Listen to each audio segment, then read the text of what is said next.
Nikolai and I, through the next 2 days, will be your hosts, bringing you insights about LogPoint and maximizing your experience and LogPoint innovations. Thank you very much, Marta. And LogPoint is intelligent cybersecurity. As a global cybersecurity innovator, we are focused on providing you with advanced solutions to meet the needs that you face in your everyday lives. Our software accelerates detection and response as a foundation for successful companies around the world. Yep, that's right. And during our annual conference, ThinkIn, we'll be joined by industry specialists, customers sharing their successes, and LogPoint innovators. And we also want to hear from you. So please, use the chat, send some comments, ask us some questions throughout the 2 days. And please stay with us as we will deep dive into technology. We will share tips and tricks, and most of all, help you get the most out of your LogPoint experience. And now, before we start, I'd just like to go over some practical details to maximize your experience of the conference. In the presentation view, you'll see some tabs, including a tab for chat. Like I said, we want to hear from you, so please use that chat function to send us your comments and questions throughout the 2 days. And despite a camera being in between us, we want this conference to be as engaging as possible.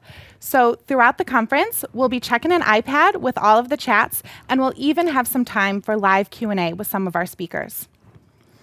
Of course we will. And something we all know, but rarely think about, is that we are living in a time of increased dependence on complicated technology. Technological innovation is advancing faster than ever before. As digitization and digital transformation is rolling out over our companies, we are becoming more and more dependent on software as a core part of our business. That also means that cybersecurity has never been more essential than it is today.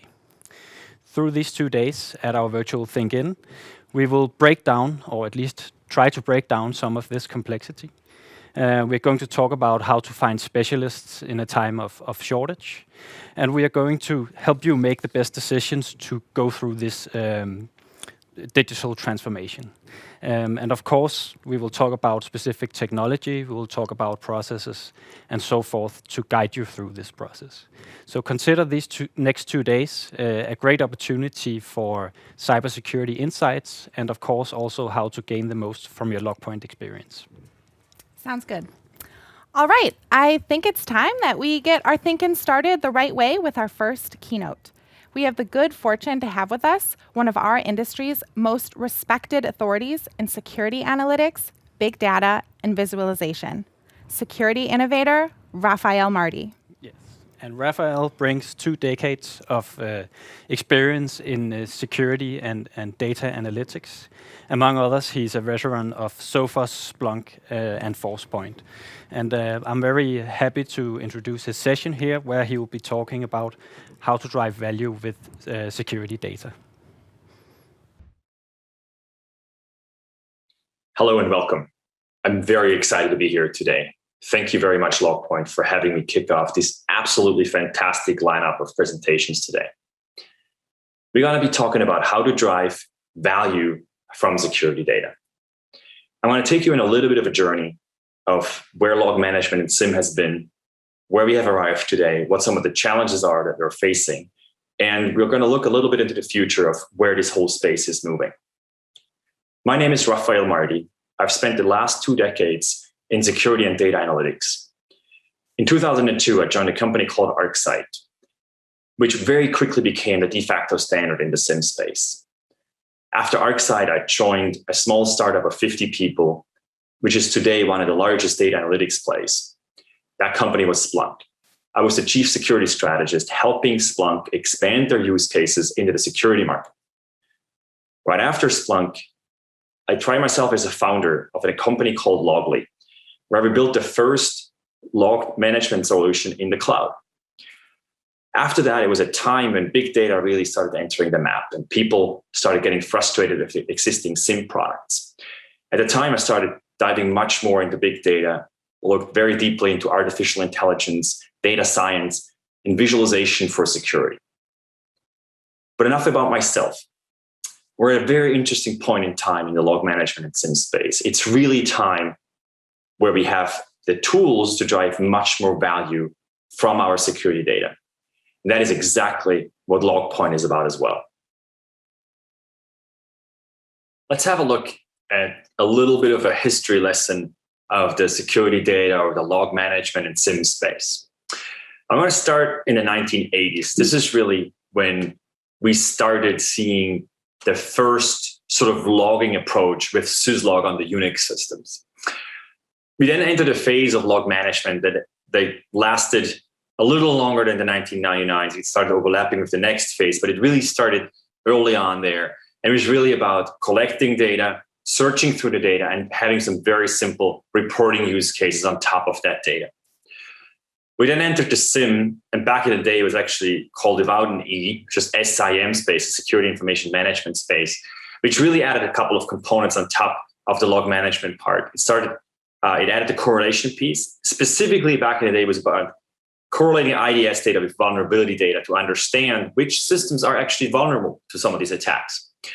We added incident management, and what really saved the SIEM products is the compliance use cases, specifically PCI. Without that, I don't think we would have a SIEM market today, because people did not really see the value in collecting all this data back then, and compliance really added that very valuable use cases on top. Then we had a little bit of an intermediate phase where a few things happened. We started having a common event format that helped standardizing some of the data communication. Big data started entering the map with Hadoop and Spark, and people trying to move to that world. And we had the first log management as a service player with Loggly, moving this use case into the cloud for a cloud product. Then we had a little bit of an open source phase where we got some really good open source tool, the Elk Stack, Elasticsearch. We had an open source project, which initially was called OpenSOC, which then was named Apache Metron, that tried to define a framework on top of the big data components to deal with security use cases. And then we entered this world that I call here the logging Wild West, where suddenly there's all these tools branching off from the SIEM world, UEBA, right? The user and entity behavior analytics space. We had metrics being added to the log management component, not just logs, but also metrics can be analyzed now. We had the source space with automation. We have suddenly entering the DevSecOps use cases. And then this new movement of XDR, which if you actually start digging in and try to understand what's the difference to SIEM, you will realize it's really just a little bit more of, you have more focused use cases, a little more focus on the data you're bringing in to drive much more value, instead of having just a sort of large data platform that can do anything, but you still have to sort of customize a lot of things.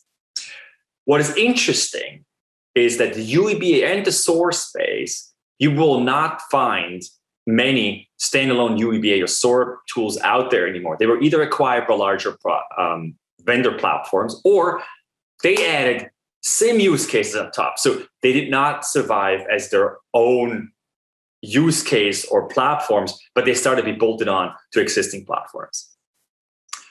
Going forward, is a little bit tongue-in-cheek here, but there is a big data framework called the Security Data Lakehouse, and I wonder whether we're starting to move towards that soon as well. But let's see what happens there in the future.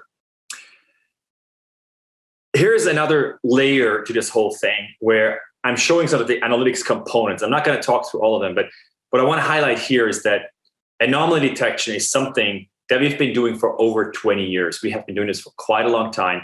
And there has been a little bit of memory loss in the industry. And I would urge some people actually go back, look at some of the things that have been done before the turn of the century.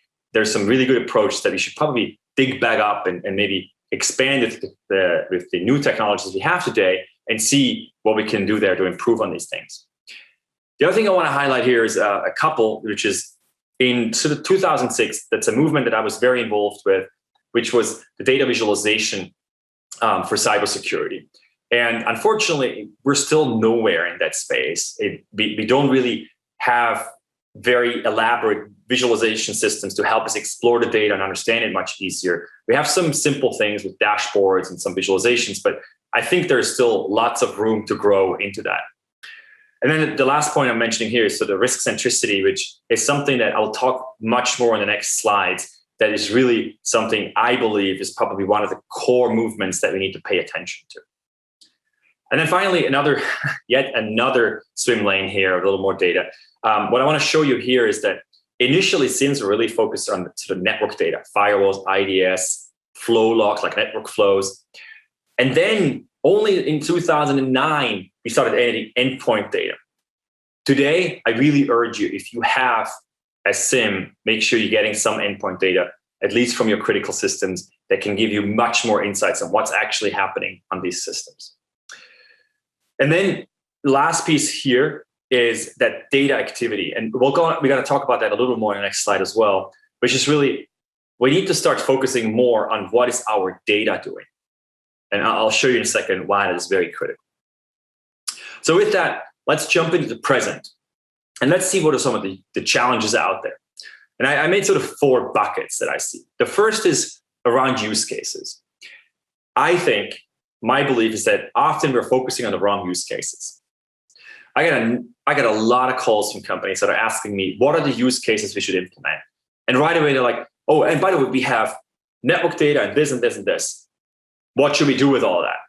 And I'm like, okay, hold your horses. What are the use cases you want to implement? What are the things you need to protect your company from? What poses the highest risk? Keep in mind that, what is the statistic? It's only about less than 60% of attacks, or more than 60% of attacks are not happening through vulnerabilities being exploited, but happening through some other means. Mostly, email is a huge threat vector. Now, let's take that example further. Do you have visibility into your email communications? Understand when there's something potentially bad going on. Do you have visibility in your Office 365, which is very likely the email provider that you're using? Do you hook into those APIs to understand what's happening in your email? That is a focus on use cases, understanding that. Make sure that when you're building these use cases, also go and ask your peers, what are the use cases you have implemented? Start sharing your detection use cases. Scalability, another challenge. And the scalability starts technically in terms of how many rules can you actually run in your SIEM before the SIEM starts slowing down a lot. And there's still a limit to that. So it's not just infinitely scalable. Even if you have a cloud-based SIEM, there's still limitations on how much you can actually process, and you have to write rules that are easy to process for these systems. But it's also a scalability around use cases, building the right processes to take care of the events that these things actually generate, and then remediate around those use cases and those alerts that you're seeing. So scalability in many ways is definitely still challenging today. Then on the data side, we have a number of gaps in visibility. As I just mentioned, email. Are you monitoring the email communication? Do you understand what normal email patterns are? Which ones are risky email communications? And then around applications, do you see into the critical applications? Do you see into your SaaS applications, your Salesforce, your Workday, your SAP, your ERP, whatever you have that's running in the cloud? And do you understand the inventory of your systems? Do you know what's there? Do you know that you're actually monitoring everything in your environment? And finally, the fourth challenge here, I put on the false positives. We're in this world where we're very threat and exploit and vulnerability centric, and all of these different systems are generating alerts, and we're trying to prioritize them to figure out which ones are actually important. Well, we're in this such an event-driven world rather than moving to an entity-driven world where we start looking at users and devices and understand their risks. Now, I'll talk about that a little more in my next slide here. Now, what are some trends in these different areas of challenges? Well, on the use cases side, I'm seeing much more of a move to data centricity. So understanding what your data is doing, which in the end is really what you want to understand. Where's your critical data? Who has access? And where is it going? Because a lot of the attacks will focus on getting to your critical data, your IP, your financial data, your customer list, and so on. So you want to protect your data. You want to understand how that's moving around. Shared frameworks in use cases. everybody's talking about the MITRE attack framework to understand, sort of inventory all the different types of attacks and the components of these attacks. I actually think in the SIEM realm, this is a little dangerous because it is not the attack TTPs or the entries in there are not necessarily covering all of the different things that you should be monitoring. There's more that you should be looking at, and they don't map directly to use cases. And even worse, if you start looking at one of these TTPs, if you look at how to detect or remediate these problems, they're often very, very vague. They're like, watch the behavior of your processes and make sure they're not opening strange network connections. That is super vague. What does that mean? Which processes to look at? What's the critical network connections? What's normal? So we need still a detection framework or a set of rules that we can share that is sort of standardized. There's a project called Sigma, which has started doing that. It's a good starting point, but we need much more effort behind that. Scalability. I'm seeing a trend where we're not just doing central analytics anymore, but we're also pushing things down onto the endpoints and start doing more analytics and even remediations at the place of the data generation, endpoints, right? Endpoint protection products. They're all remediating or stopping attacks rather than sending all the data centrally, and then the system has to make a decision and tell the endpoint to block something. And we need to see more of that, where the decisions are already made, if possible, on these data collection points, and only otherwise sends the data centrally, and then you can make further decisions there. We're moving to the cloud. Make no mistake, all of your systems will run in the cloud at some point, including your SIEM. Matter of time if you're not already there. We have to deal with that, which brings its own challenges of data governance, data sovereignty, privacy, and so on. On the data input side, we need to have visibility across our clouds, across our SaaS platforms, right? We want to move beyond alerts and events. And on the false positive side, and then again, I will talk about this in the next slide, is we really need to move to an entity-centric, risk-centric model, which is going to be absolutely crucial for going into the future. So how do we do this? And how do we drive more value from our security data? Well, we need to become risk-centric. Imagine this service that collects data and computes a risk for your different entities. So for your users, for your devices, for your applications, and also for your data, understanding what is the risk that this thing exposes right now. We want to get to this risk world because we want to escape this cat and mouse game, right? In the security industry, the bad guys are coming up with find a new vulnerability, build new exploits. The security community catches up, tries to build a remediation for that, a new signature, a new update for your firewall, a new detection, a new piece of threat intelligence that's put out there. We're never going to get ahead of that game. We need to fundamentally start understanding our different entities, our users and data and so on. So how we do that is we're getting input around these different entities, about the users. Who are my users? Hook into Active Directory, understand the roles of your users. Get from your HR system, get the managerial structures, get all kinds of additional information about your users. But then also understand what your users are doing. What systems are they logging in? Where are they logging in from? And you can go even further. You can try to understand what kinds of things are people looking at on the web and start derive certain human factors from that.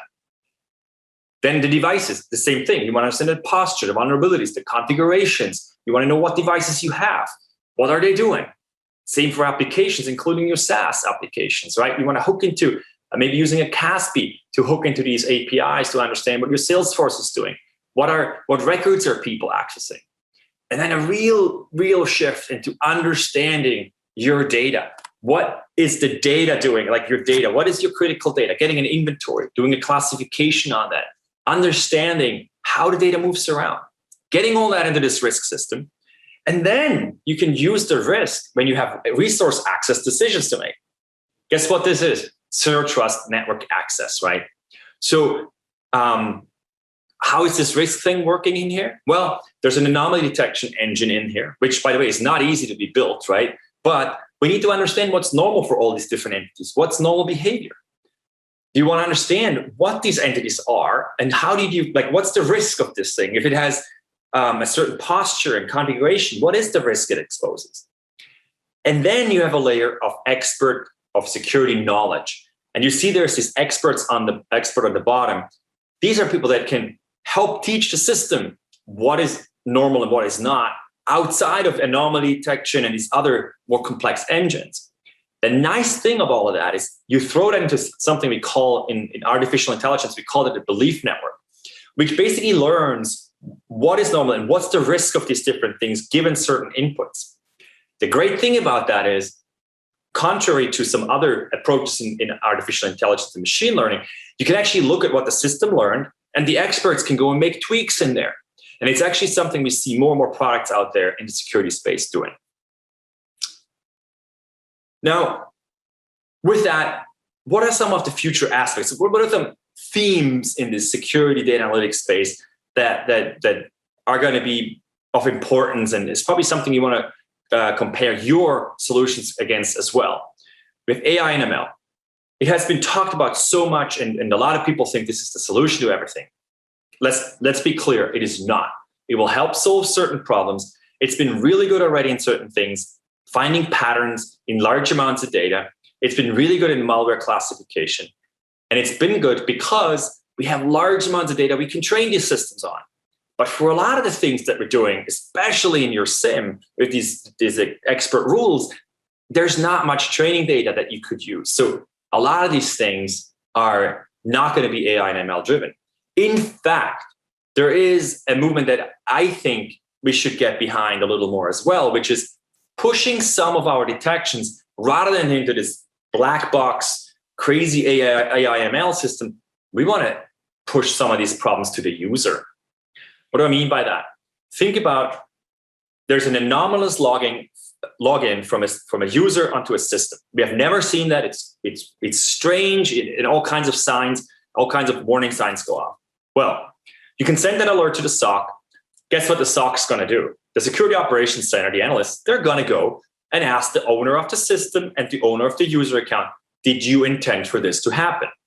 They both can say yes. Well, but we already had a round trip. Why don't we send that information to these owners right away and tell them, hey, your user just logged into this system, and tell the system owner, hey, this user just logged in. Was that okay? They can say, yes, fine. We know it looks weird, but we actually granted that. If they say no, we have no idea what this is, then you can involve the SOC. But they already have this first question out of the way. So we need to start thinking about these processes and get the SOC and the analysts out of the loop. Cloud. I said it before, your SIM is going to be in the cloud. Get used to it. Figure out how to deal with privacy and governance, and figure out how to monitor your on-prem premises, your on-prem systems and devices. Visibility. We need to get visibility across everything. And just to tell you, or to show you a little bit of how hard this can be, I wrote a blog post recently about that. There's one very foundational question of how many assets do you have in your environment right now? How many of you can answer that question right now? And if you can, which I actually doubt that anyone can really get to 100%, like, yes, this is exactly how many we have.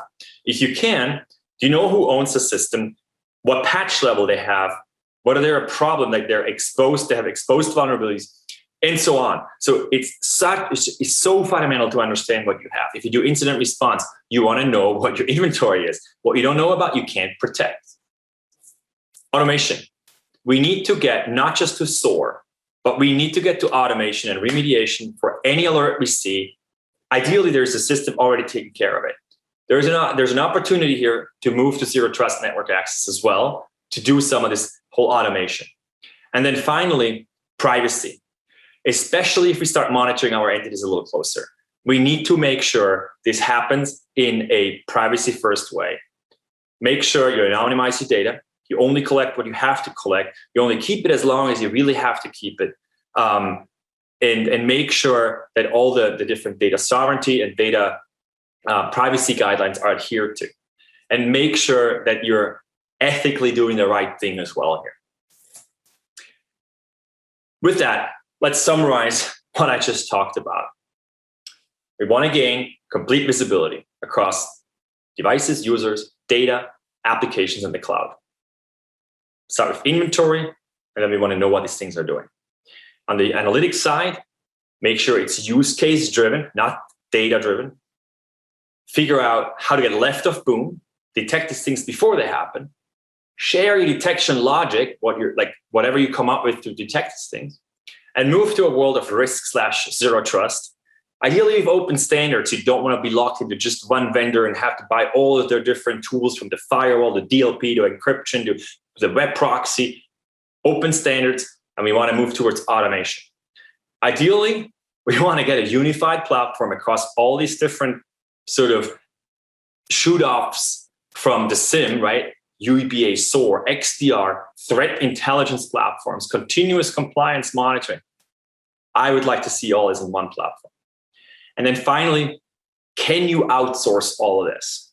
Why would you spend time teaching people, finding the talent, building the systems, maintaining the data of these very complex environments if you could outsource it and give the money to experts that manage this across multiple customers that can scale their knowledge that way? So I really urge you to think about that. With that, thank you very much for your time. It's been an absolute pleasure talking to you today. I hope you have time to listen to some of the other presentations. The agenda definitely looks super interesting. And with that, I want to hand it back to LogPoint. Have a fabulous conference. Thank you very much, Raffael, and what a great way to kick off day one of our ThinkIn. As cybersecurity gets more complex, it takes really a serious expert like Raffael to gain insights into the essentials. So I hope that was a very useful session for all of you out there. Making the complex accessible is one of our motivations at LogPoint. We continue to transform cybersecurity in this industry through innovation. And innovation is really at our core, and I'm very happy to introduce our CEO as the next session. Here is Jesper Zerlang. Thanks, Nikolai. Thanks for the introduction, and thank you, Raffi, for warming us all up on really giving us a trendy overview of what's going on in the business. But firstly, of course, I would like to thank all our dear customers and partners that are sitting out there behind your screens, and also a lot of potential customers that we know are in the mix, and really happy that you all invest a few hours to hear our thoughts on the future. And what's more appropriate that we are right in the middle of a kind of a cyber storm, potentially, that Fastly, one of the global providers, are down now, and we had to improvise very shortly with 10 minutes for this live conference. And obviously that is just a testament to what world we're living in. And I will be taking you through some of the key things that we think that we need to address with our technology, so that your company can be more secure and you can feel more in control of what is going on in your businesses. And also, of course, I would like to thank our own internal team for putting up this event. It is obviously also new for us to be in the online world with this corona virus pandemic. And last time we had our ThinkIn, we had 350 people on site, and now we are more than 600 online, and it's a new for all of us. And thank you all for taking the time to participate. So what are the driving forces of this word digitalization? Again, the pandemic has been really tough on a lot of companies, and I'm sure that all of you have been challenged privately and also from a business perspective. So I think that digitalization has been the topic of many of our industries over the last 5-10 years. And with the pandemic, it's been evident for a lot of people that it's actually much more severe and not even so deeply embedded into businesses yet. A lot of companies have risen and realized that digitalization is something completely different than what they thought it was. And so we've seen over the last 12 months an extreme acceleration in wanting to digitalize core parts of almost any business. And of course, the foundation of any digitalization is that you also have to make sure that your security is in place. And this is where LogPoint fits in beautifully, in the center of all of this, to ensure that you can actually do your strategies around digitalization. So you are all out there forced to rethink your model. And this is the beauty of the human race. It's been like this for 1,000 years. We are very adaptive, and I'm sure that we all collectively will adapt to the new business model and how things are progressing. And it's really exciting for us that even though that we all live with the pain and the trouble with the pandemic, there's also a huge door opening up that gives a lot of opportunity, not only to LogPoint, but also to you as a business. And we want to provide solutions that address these things. Cybersecurity is and should be, if not already, the core of the backbone of a digital ecosystem. If we do not invest in cybersecurity tools and compliance tools evolving around the whole cybersecurity topic, it's going to be difficult to rely on your digital infrastructure to provide the services that your company will most definitely need to provide to your customers in order for you to thrive as a business. So it's super important for us to really stay focused on the cybersecurity topic. It's important for us as a company, as a culture, that we actually understand the domain of cybersecurity, and we're not just a technology company providing cool technology. It needs to be cyber relevant, and hopefully over the next couple of days, you'll see that this is actually happening already to a large extent. The world always talk about resources. We talk about oil, we talk about green energy, we talk about a lot of other resources on the planet. And right now it's actually that data is turning into becoming the most important resource of all societies. And I think that this is really key, and we probably are still to comprehend the vast amount of data that actually is there today. And only a few of us can guess to where it will be in 5 years. But we can all just agree that the mountain is going to be much higher, and we will need technology to be controlling all of this data so that the data work for us and not that data control us. And we are in for an exponential growth in data. And talking about exponentiality is really difficult for most of us to grasp. But the fact is that all companies will be challenged about how to manage all this data.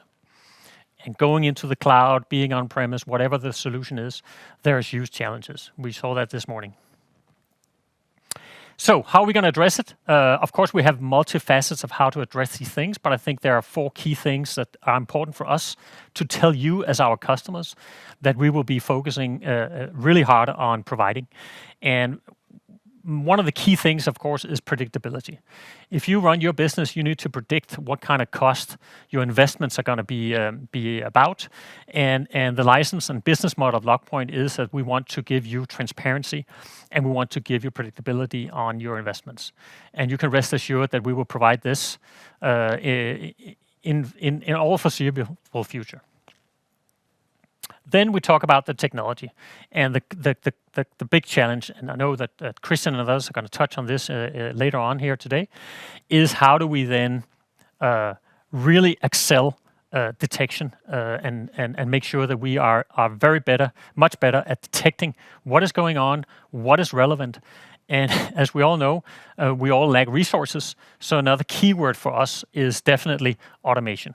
You will see LogPoint provide a ton of new great technology components that will automate all the processes around cybersecurity and detecting and responding to relevant incidents that you will be seeing in your infrastructures. And then that was the technology in the middle piece. And another thing that's, of course, very, very important is you. It is our customers. There's nothing worse than investing in a technology and then finding that once you have issues or you want to extract value and you need help and assistance and your vendor is not able to provide this. I want to commit us to being really at the center of being a great customer success company. And you can put very high expectations that we will deliver on this promise. And Brian later will also dive a little deeper into what this means for LogPoint. Just a quick overview of some of the key things that are actually characterizing LogPoint at the moment. We're experiencing high growth. We grew 40% last year as a business, and very thankful for this because you all contributed, and we are very grateful that you are putting your trust to LogPoint. We also invested and asked we did raise another round of investment last year in September, where LogPoint raised $30 million, and that was our existing investors, and then we invited our new Digital Plus into the equation. And this will give us funding for actually addressing how we're going to give you guys, as customers, more value in the next 2 to 3 years. And it's very exciting for us to be able to grow as a company and provide more services on a global level. We have about 1,000 customers. It's actually going to 1,200 customers at the moment. We are 240 colleagues, all very excited and motivated to create great products and serve you as customers. And then we did actually invest in a smaller company last year in Germany that are into SAP security. We believe that application security and SAP is, to many companies, actually a blind spot.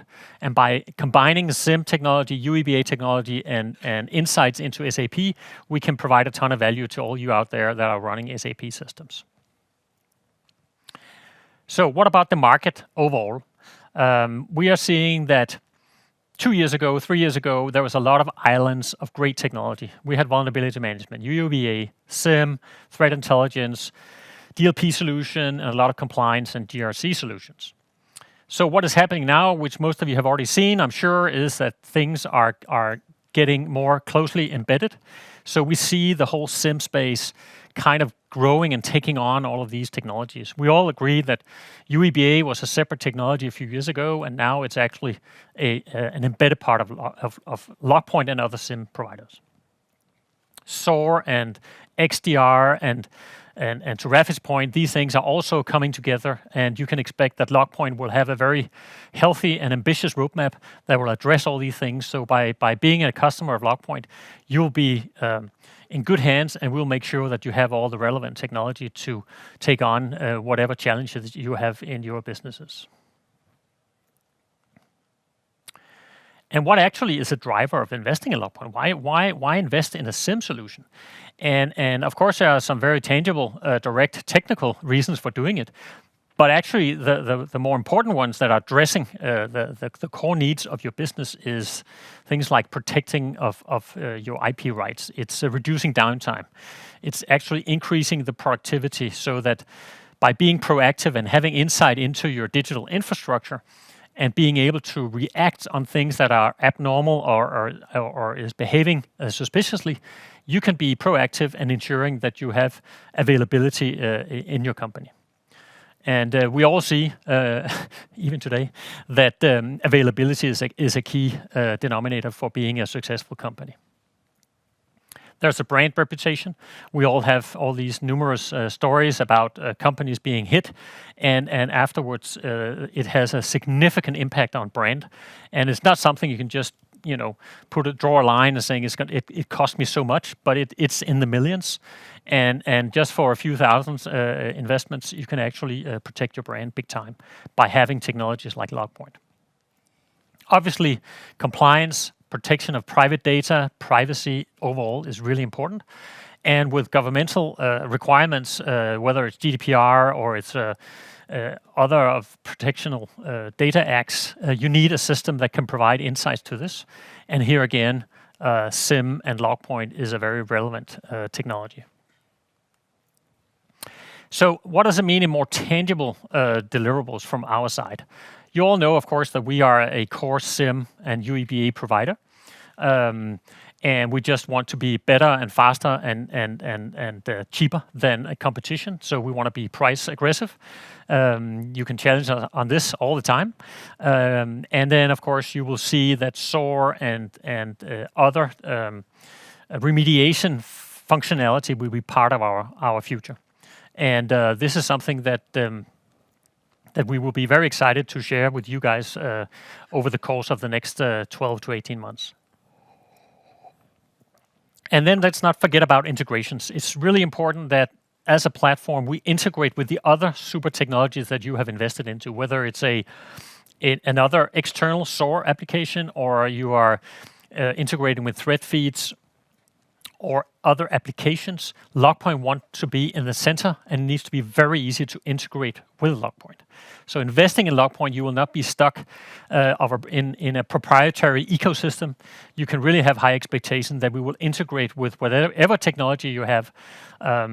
There's also a lot on the rise in terms of OT security and IoT devices, and we are going to encompass all of this as a natural fit into our technological platform. And we're going to invest more heavily in actually integrating with some of the key technology partners and give you even more value. It can also be integration, as I know that there's a lot of MSSPs on the call as well, that we will integrate into MSSP solutions. Whatever system they're using to drive their technologies, we will fit into. You don't have to fit to LogPoint, we will fit to you. We'll build a lot of the out-of-the-box value. And this is also a key thing for our customer success, is to actually really get into this and make sure that that you extract as much value as possible in LogPoint. Analytics goes without saying. It has to be fun, it has to be great and relevant and easy to access. So we'll provide an enormous amount of analytics that is going to be best in class. We have it already today, but you will see a lot more coming down the road. User experience is key. Who wants a system that's not easy to use? And we want to listen.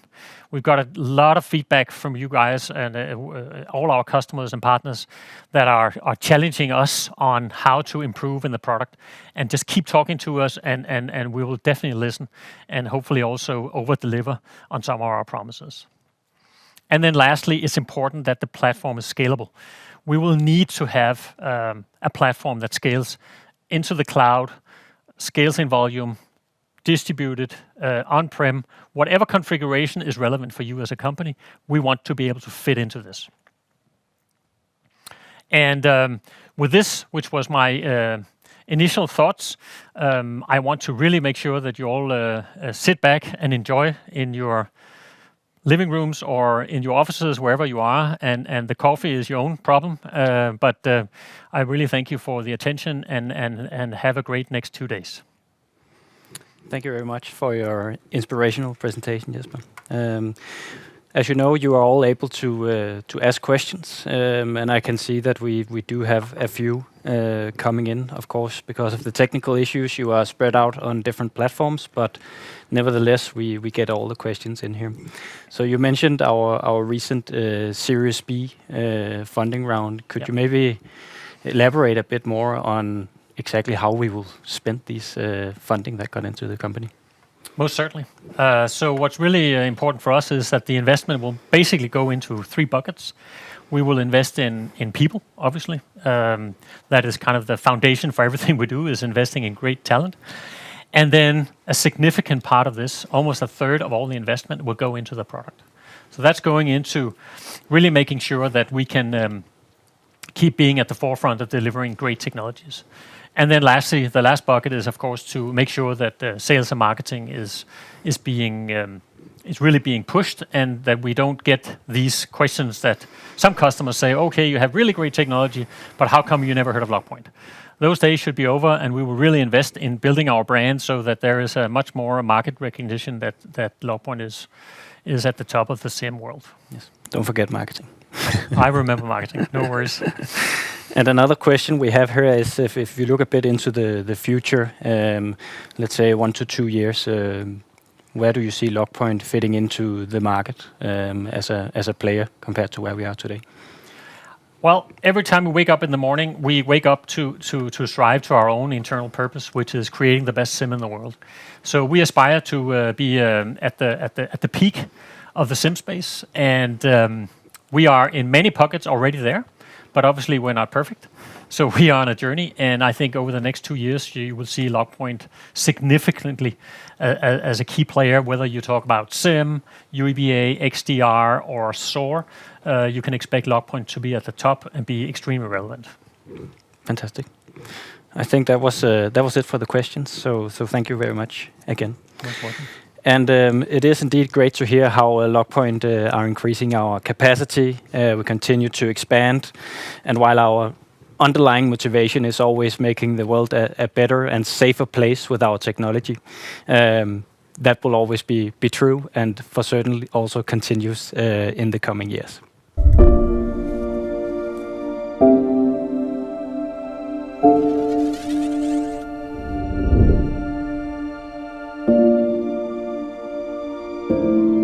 What I like most about LogPoint is we have such a collaborative team that empowers each and every one of us to succeed in spreading the brand across the globe.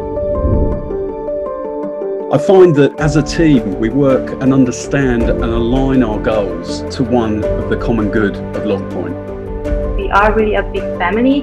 There is a very strong camaraderie throughout the entire company. Here I love working with the different departments all around the world, trying to create the best team in the world. LogPoint is skyrocketing with new innovations and integrity. And integrity in this business is paramount. We can write a story every day, and every day we have an opportunity to be better and to be more creative than the day before.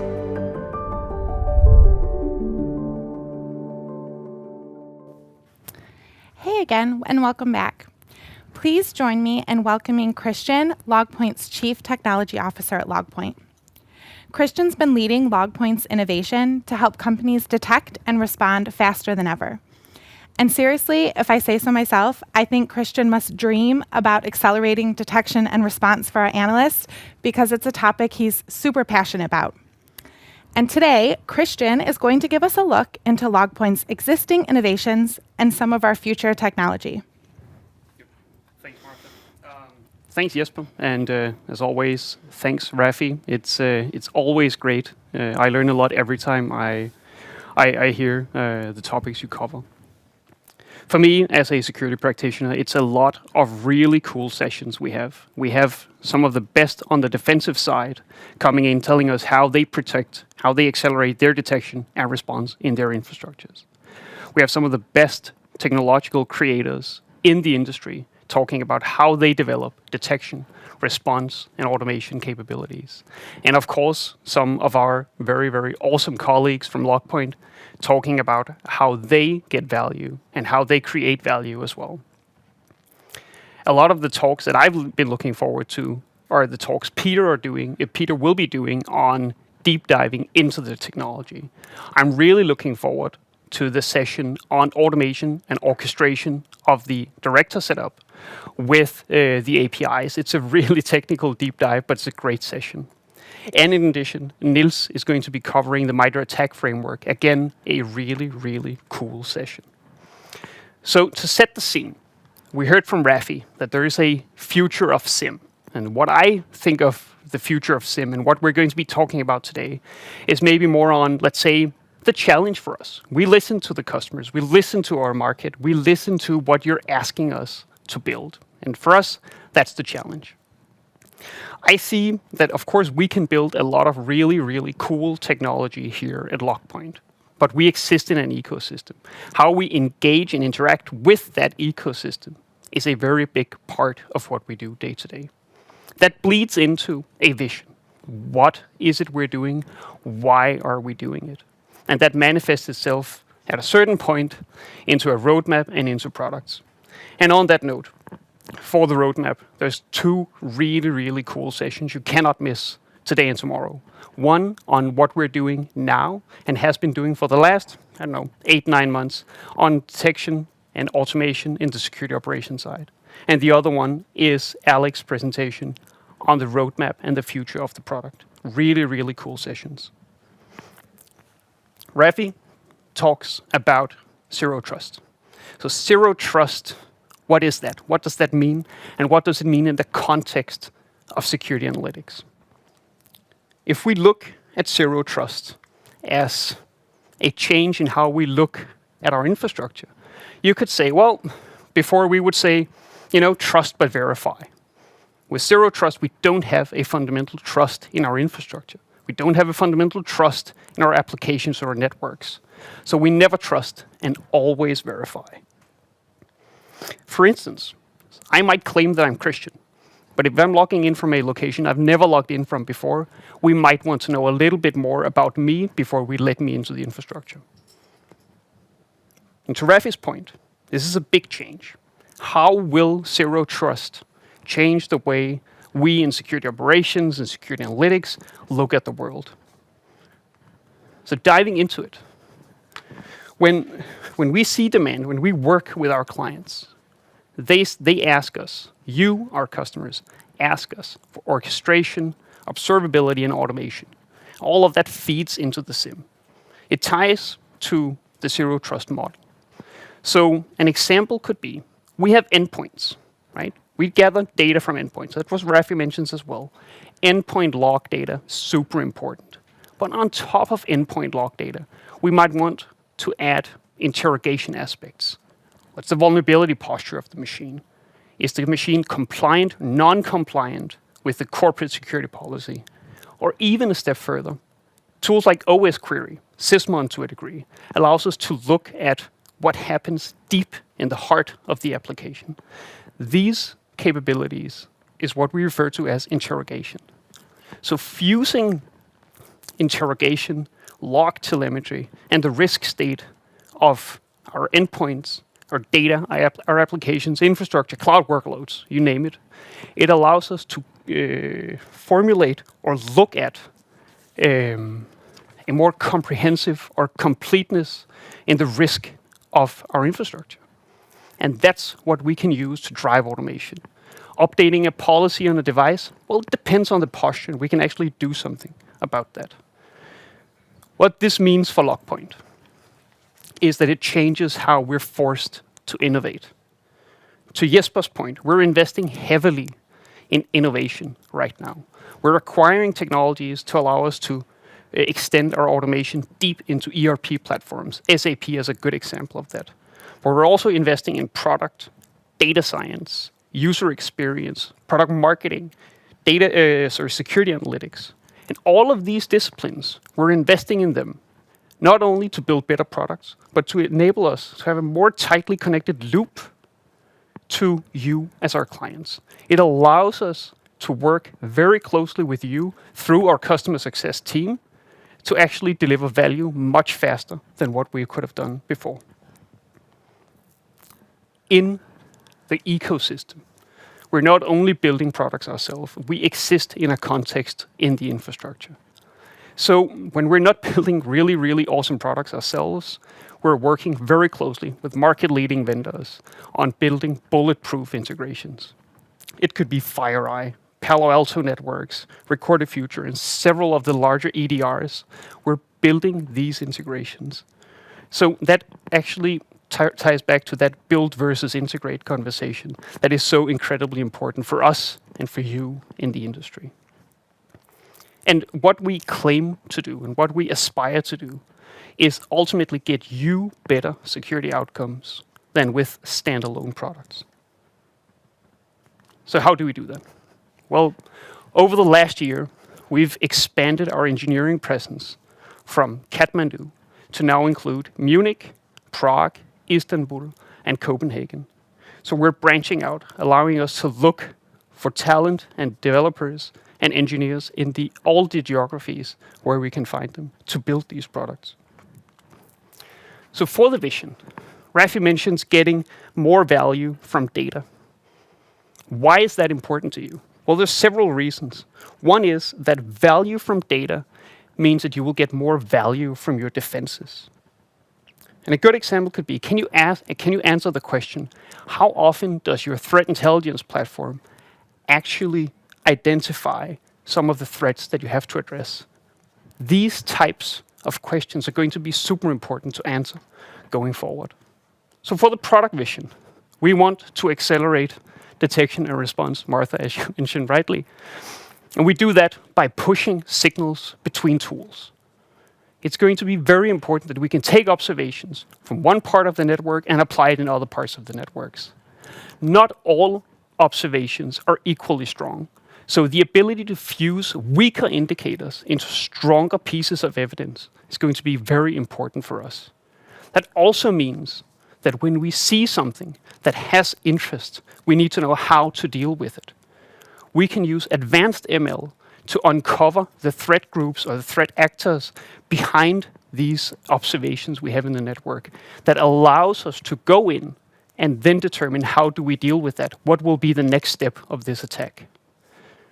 We can use this observation, understanding of the threat actors to autonomously drive the investigations and ultimately, depending on the confidence of what we are seeing, either automate or suggest the response that we have to deal with or have to execute to deal with the threat. This leads to better productivity for you as a team. It allows us to reduce the amount of work infusing these signals. We can do automation way deeper into the core of the enterprise.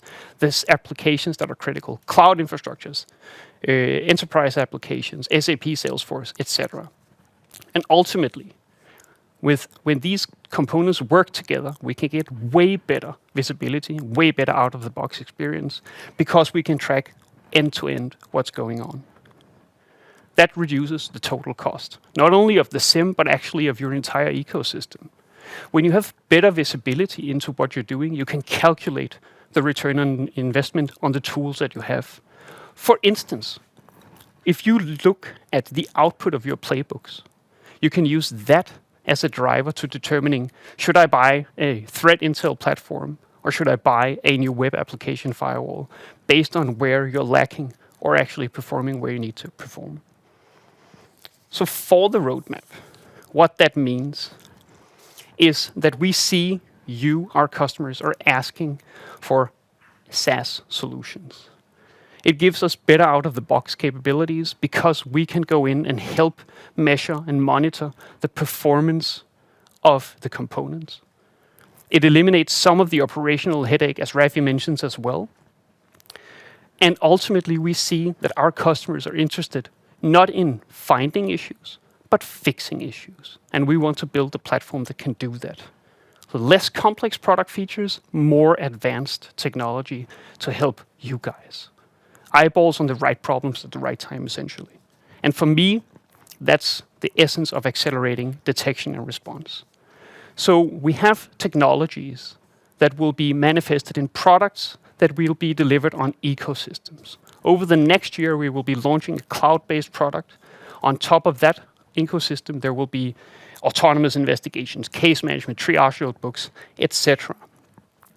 The essence is that these components will be shipped either as plugins for the on-prem product, as features in the cloud product, or as a hybrid, similar to what you might have experienced with UEBA already. And in essence, we're investing in technology, we're investing in the teams to come closer to you, our customers, and doing that with customer success to bring accelerated detection and response to you. So that is my presentation.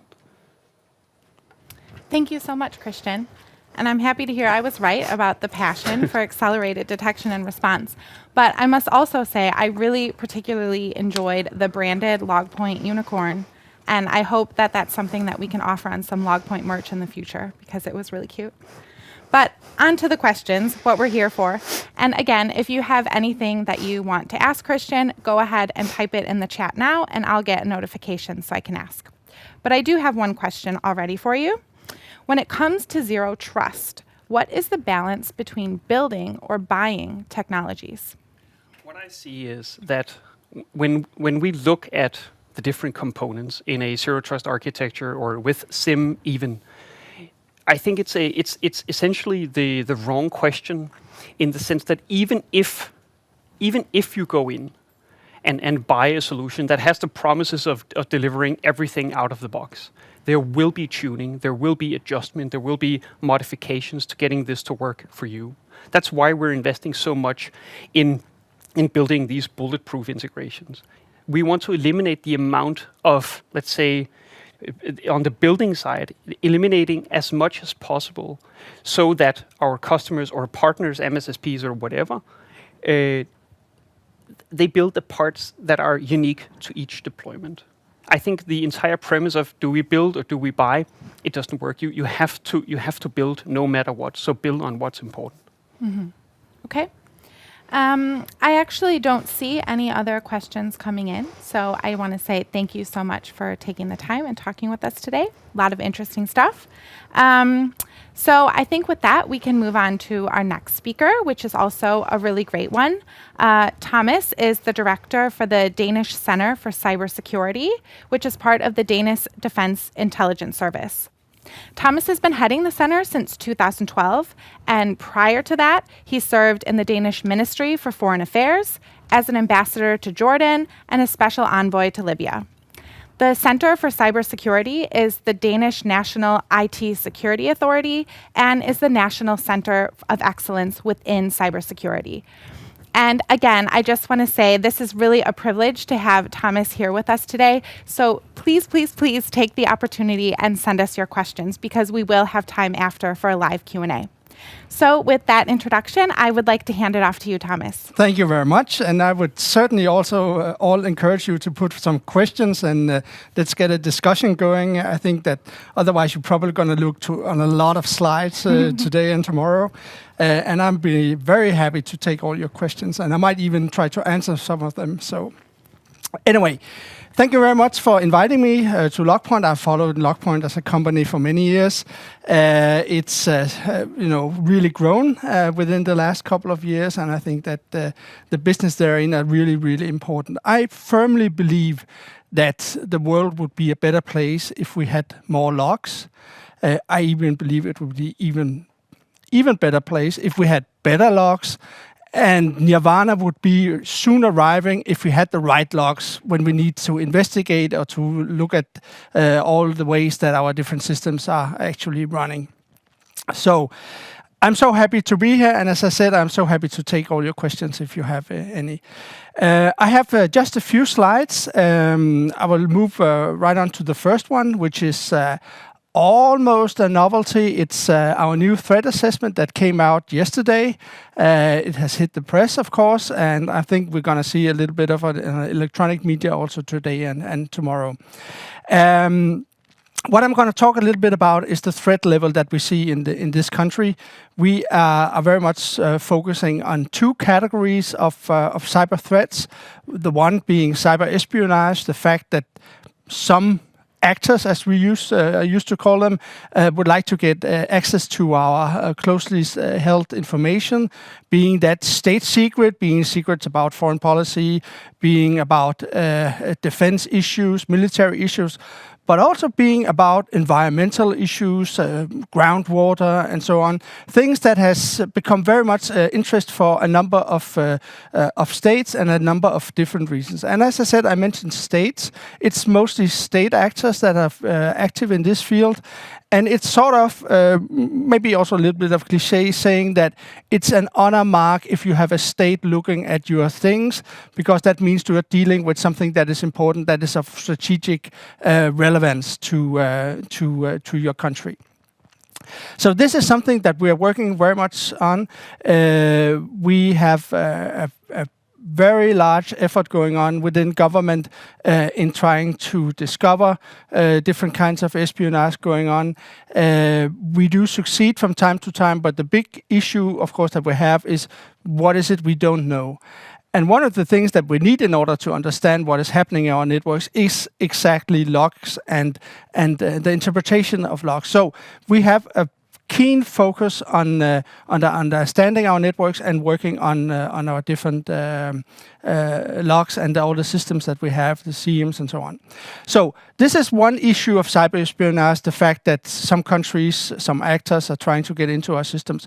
But we actually also have another dimension, and that is probably the things that you need to be much more concerned about. That is, if you run interesting business in the private sector, if you work on the high-tech issues, if you work on highly political issues like climate change and so on, you might also have a mark on your back saying that you are a very interesting target for cyber espionage. And if that's the case, well, then you really have to look into what you're doing. You have to look in how to protect yourself. And you probably have to, even though it will be a very big step for some companies, to start working with the government in order to understand exactly the situation that you find yourself in and who you're dealing with, who you are up against. We see quite a lot of this in this country. I guess it goes for most countries in the Western Hemisphere that they have a very high level of cyber espionage on their backs. There's a lot of cooperation going on, mostly in the intelligence world, where we share information about this and try to sort of share the latest techniques and understandings of our adversaries.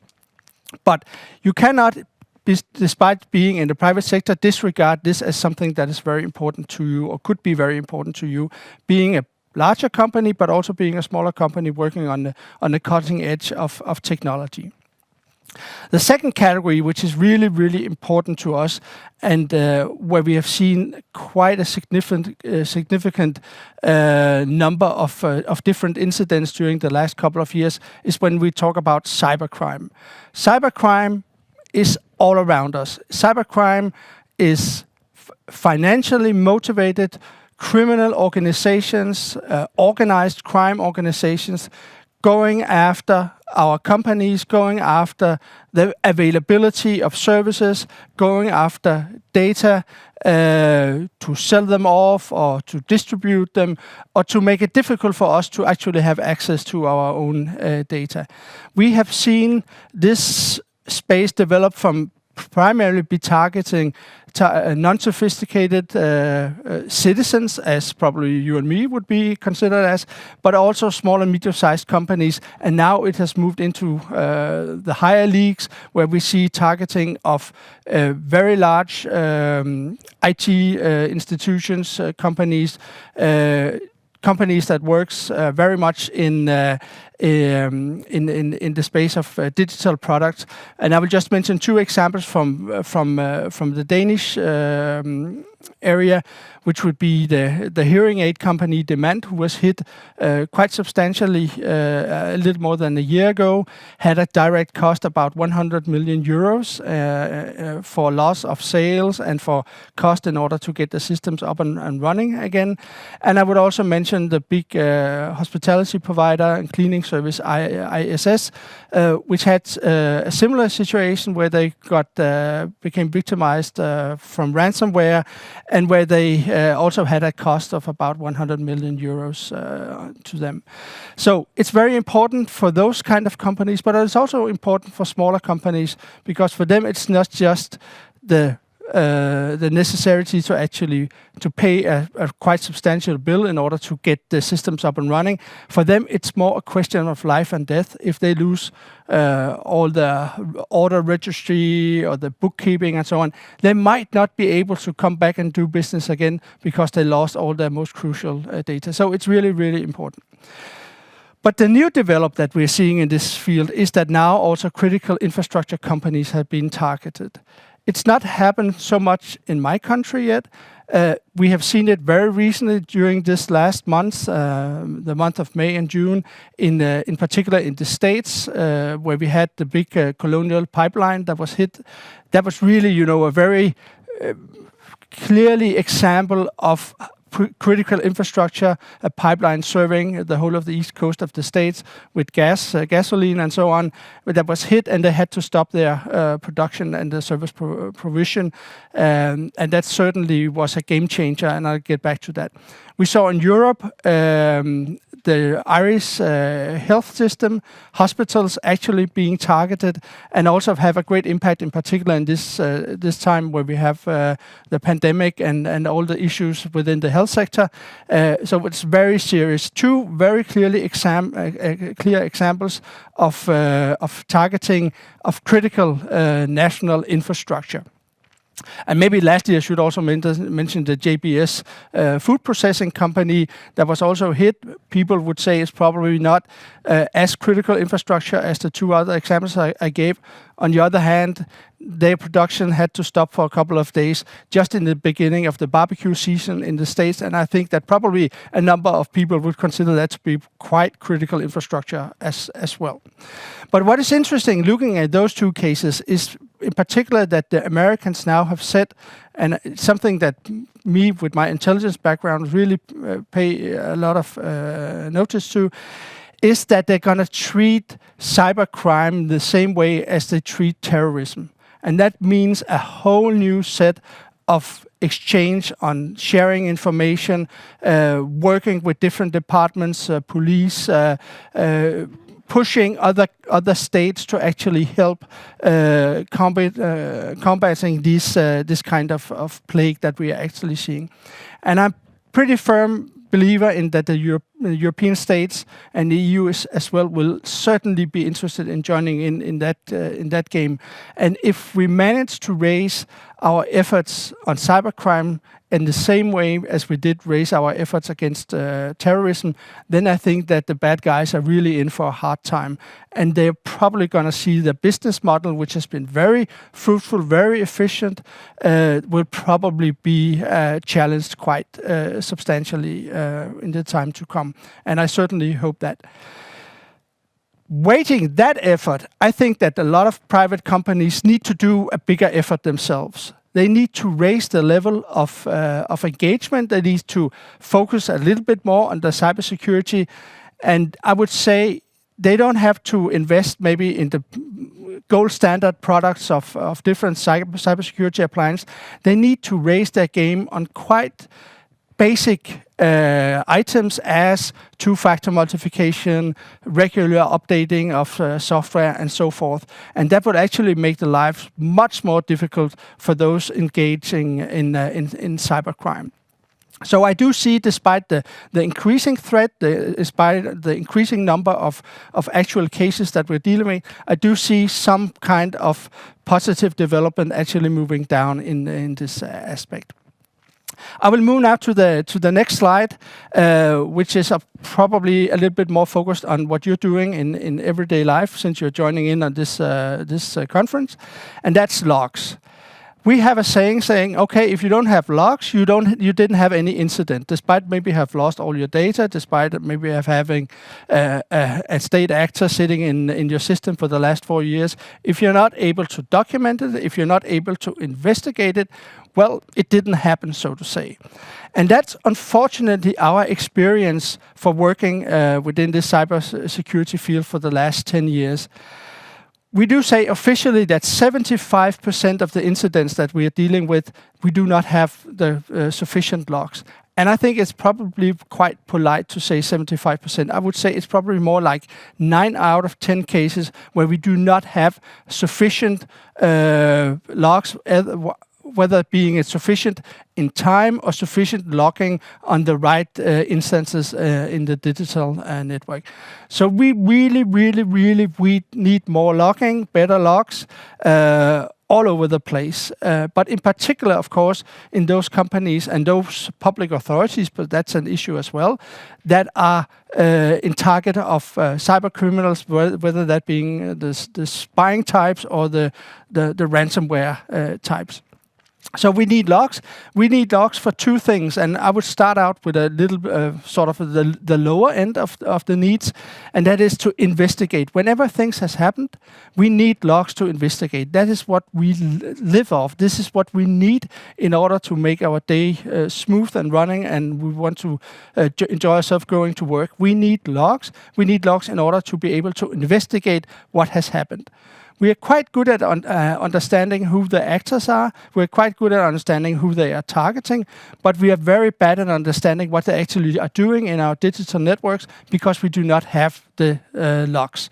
So we need logs. We need logs in order to determine what happened, what was the consequences of this, and we need logs certainly also, and that is particular when it comes to ransomware. We need logs in order to be able to minimize downtime that we need in order to get our systems up and running.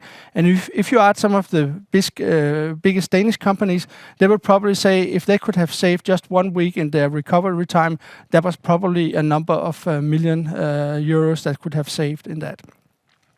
The second item that we would like to. But that's where we target the more ambitious companies. That is where we say, try to start using logs actively. Try to start using logs in a way to understand what is happening in your networks, who is active in your networks, who is trying to get into your networks, who is scanning your networks. We used to say, all the scans that we saw, well, there's just background noise on the internet. But unfortunately, no, we can see that whenever scanning is taking place, very often it's followed up by some sophisticated or semi-sophisticated actors trying to breach the perimeter and get into the different networks. So for the better ones of you, please try to use the logs in order to investigate and understand what is happening in your network in real time or close to real time. And it's certainly necessary if you are within the public authority space, where you need to have an eye on countries that are trying to spying on your most valued secrets. It's a condition sine qua non. If you don't get logs, you will not have any idea what has happened, and that might be very nice if you don't want to be held accountable. But on the other hand, in the end, you probably would prefer to have a good log register, so you understand what is happening. And then lastly, but not leastly, in my small talk here, I would say, well, you can do it either in order to be able to investigate, or you can do it in order to better understand what is happening in your network. But my bet is that in the future you will see a lot more regulation coming in, actually requiring you to make sure you have an understanding on what is going on in your networks in order to keep your license to operate. And that goes in particular in the space of critical infrastructure. And I'm pretty sure also in this country we're going to see some efforts this autumn where we will have some suggestions from the legals, from parliamentary side, in actually suggesting increased demands on logging if you're working in companies that are providing services to the nation state of Denmark, to the society as a whole. So I think I would end on this happy note seen from my point of view, and leave the floor to whoever want to discuss a little bit. Yeah, thanks so much, Thomas. I know we haven't met before, but this has been a really great talk, and I really appreciate you taking the time to come here. Thank you Thanks very so much. So we actually do have a couple questions that I would like to take some time to ask. So someone is asking, why do you think we have seen such a rapid rise in ransomware attacks lately? Do you have an opinion about that? Oh yeah, I have an opinion, and it's a very short and sweet answer, because that's where the money is. The business model that the criminals are now running is very efficient. It gives them a lot of money. Just the last example for Colonial Pipeline, $4.4 million. It's a substantial amount of money. And that's also why they're targeting the bigger companies, because if you target a small, medium-sized companies with 10 people and so on, they're not really able to actually pay a lot in ransom. So we're seeing moving into the bigger companies, and we see, unfortunately, a certain ability from those countries to actually pay up. So they, the business model is running for the criminals. That being said, as I mentioned in my talk, I think they probably have went a step too far this time with targeting American critical infrastructure, and it might show up to be a turning point in this effort. And kind of along those lines, would you say that is state actors or state-sponsored actors, are they also a direct threat against private enterprise? Oh yeah, certainly they are. I would say in particular those, and I'm glad you used the word state-sponsored, because it's not necessarily people employed or paid by the government that does those kinds of attacks. It might very well be a semi-professional cybersecurity company working out of somewhere that is actually working on their own and selling information to government, or working on a government sponsorship, which we believe is probably the case when we come to some of the most well-organized cybercrime. So certainly they will be targeting private companies. They might target private companies looking for high-tech business ideas or business models or mergers and acquisitions or information that can influence stock prices and so on. And they might also work in their spare time on actually doing ransomware or more simple kinds of cybercrime. It's a whole ecosystem. And I know you talked in your presentation about the importance of logging, that most people aren't doing it enough and they should do more. But when you're thinking about that, how important is it to proactively monitor logs rather than just collecting them for forensics? Well, it depends on who you are. I would say a lot of companies might, that's not working in the digital space, that is doing, various services, but not necessarily 100% digitalized. They might actually, for them, it might actually be enough just to collect logs, to collect the right number of logs, to store them the right amount of time. For other companies, and that goes for all the bigger companies, and it goes for all the companies working in the high-tech field, cutting-edge technology, and so on, they would probably need to use logs much more proactively than they do today.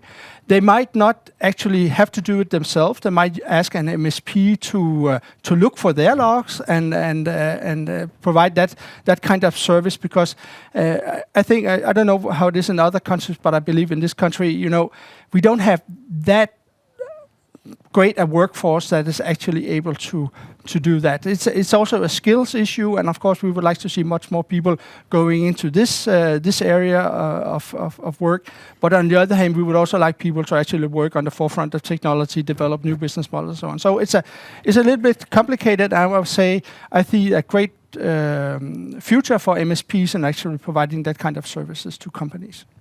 And kind of related to that question, with that MSSP versus private enterprises, based on the experience that you have, how many private enterprises do proactively monitor and analyze logs as opposed to outsourcing it? I would say, opposed to outsource it, I think there's a few that actually outsources it today.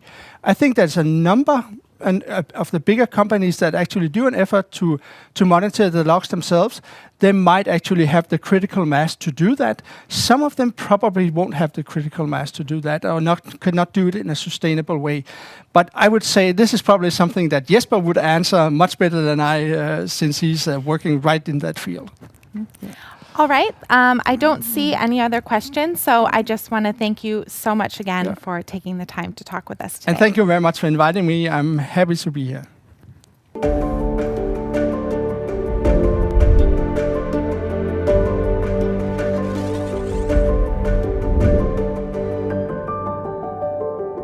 Hi, I'm Jerome from the French office. We're based in Paris, and I work with such a good team, a local team. And I joined LogPoint in April 2019.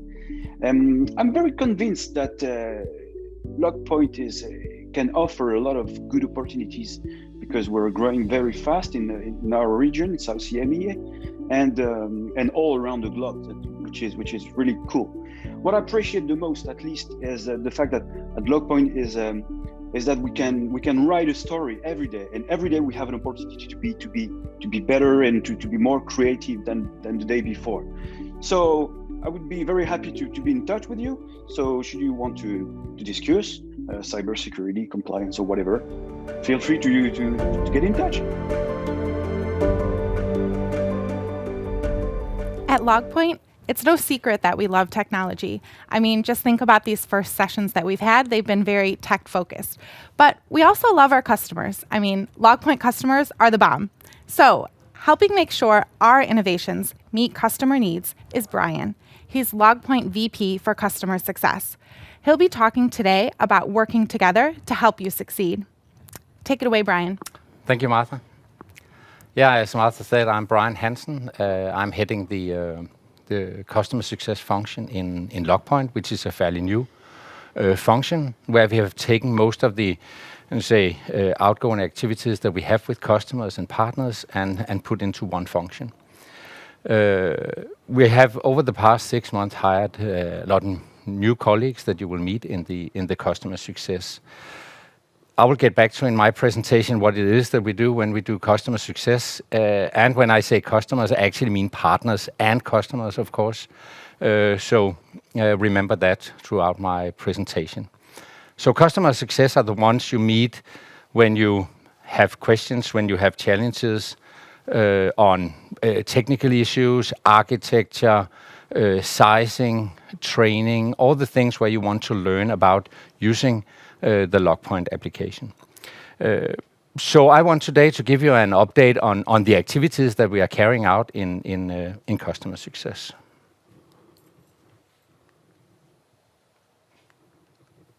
If I could find out how to. So this graphics I wanted to introduce first. This is what I think about every day. This is what the customer success team thinks about every day. So it's about the value gap. And let me explain to you what we mean about the value gap. So you see that the top line, we have the product features and complexity. That was what Cristian, our CTO in LogPoint, introduced not a long time ago. I know that he is reducing complexity, so maybe we can actually have a less steep line on that part. Then for the lower part, the customer usability of key features, that is where customer success comes into play. What we want to do is to have as steep line as possible on the lower line in order to reduce the yellow arrow that you see. That is the value gap. We want you to have as much value as possible of your LogPoint application, and therefore introduce to you training, support, community discussions, so you can learn about how to close the gap. And as I said, that is what we think about every day. Some of the activities that we are carrying out in customer success, you can see on the screen here, and I will get back to some of these. But let me highlight a few of them here on this slide. Customer success engineers is also a new, you can say, role that we have in LogPoint. We have hired in all offices in all regions. We have hired new colleagues to take on the role as customer success engineer. These are the ones you engage with when you are a partner or when you are a customer, helping you how to deploy, how to get support, what kind of training is the right one for you, and helping you on guidelines and templates for your deployment and the operations of the LogPoint application. And then for templates and guidelines, we do share templates for how to deploy, how to operate. You see it in our manuals, you see it when you engage with our support department, and you will see it on the community, where we have the ambition of sharing a lot more guidelines with you on how to run the application. And then for webinars and ThinkIn, Think is today, but also webinars that you see that are, some of them are carried out local, some of them where we have quarterly webinars where we share new versions, how to work with the MITRE ATT&CK framework or other, new functionality or ideas and requests that we get from partners and customers that we introduce to you. So on the next slides, I will go a bit deeper on some of the other activities. So the ones of you that have been with LogPoint and engaging with us for many years, you know, as you see on the left part of the presentation, we have the admin training and we have the user training. Hopefully you or your colleagues have had the possibility to participate in those. We got a request some time ago that you would like also that we add certification, so actually going through some kind of exam after the administration and the user training. We heard that, and we have now introduced certifications to trainings. The ones of you that have participated before we introduced the certifications, it's actually a possibility just to reach out to your LogPoint local representative. I don't know what that word, representative, to find out how you sign up for the certification, so you can actually have that one. Another request that we have got is to go a bit deeper when you actually have learned administrating and how to use your LogPoint application. And those are the modules that you see on the right. We are right now building new advanced modules that we are introducing and actually launching next week. We have the one called scaling and sizing, the one that you see exactly in the middle of the bubbles. Introducing that one, going a bit deep on how to scale, how to size, how to get the right architecture for your LogPoint application. You will see soon that we will announce it, and as I said, it's running first time next week. And there you have the possibility to sign up for future modules that we are now developing, and you can see some examples on some of these. So instead of taking full days and putting in a lot of content, we find and hear from partners and customers that it's easier to take out a few hours and then go a bit deeper. And you can also choose what is it that you find challenging or where you want to know more about how to work with your application. So for global support, it's actually I would call it our backbone in customer success. Probably most of you have engaged with our global support, and it's a function that I'm really proud of to be a part of in customer success, since we do see all our support colleagues that are willing to go that extra mile in order to help our partners and customers when you have challenges, when you have questions on your installation. We do get very good feedback. We see fast responses. We see a very high customer satisfaction for support, and that is something to be proud of. But we have also heard from some customers that maybe you do not have the skills, maybe you do not have the time to actually monitor your LogPoint installation, monitor the infrastructure where LogPoint runs. Monitor for disk space, queuing, other things that might reduce the performance of your application, or where you find that it's difficult to get in logs. So we now actually introduce a new service that is performed by our support organization globally, where we help monitor the infrastructure where LogPoint runs. So you will still have the security part, you will still have your SOC or how your setup is, but we help in operating your environment. And it's a service that has been running for a while with some customers and partners, and I can tell you that everybody that I speak to are very happy about leaving that part to us, where we can then help you out.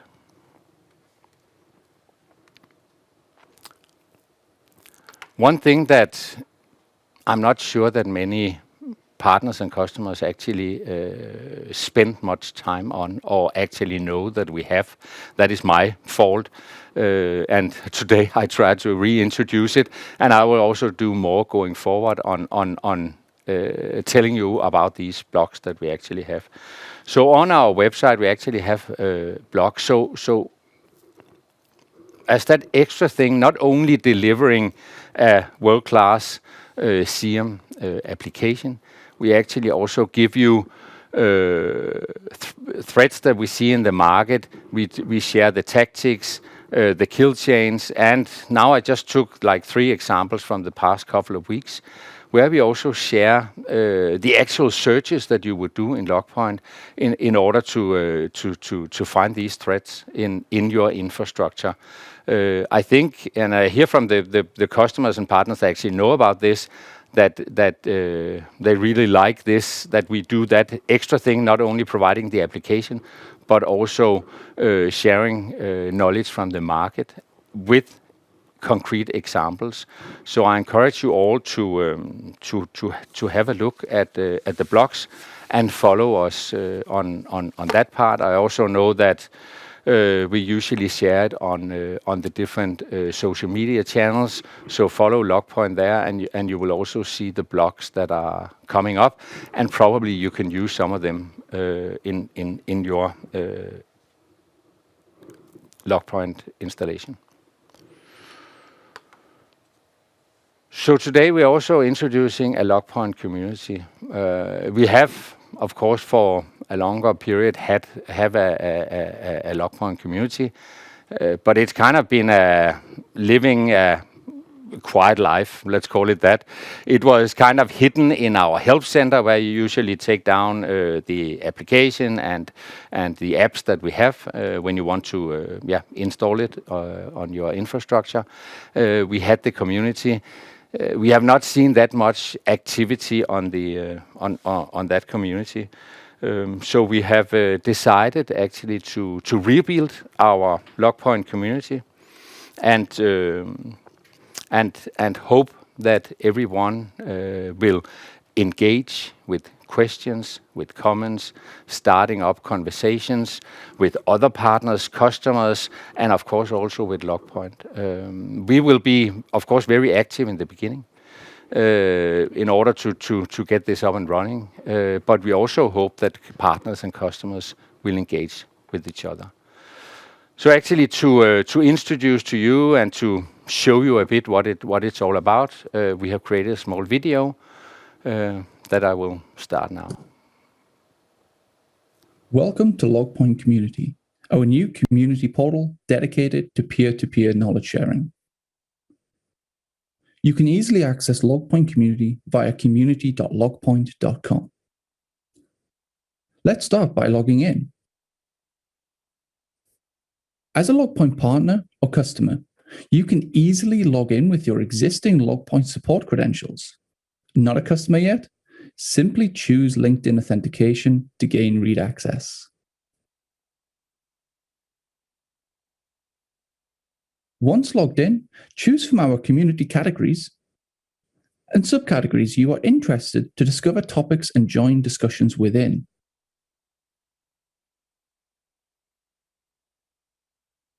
Are you looking for a specific topic? No worries, we've got you covered. To find what you are looking for, simply use the search bar on the front page.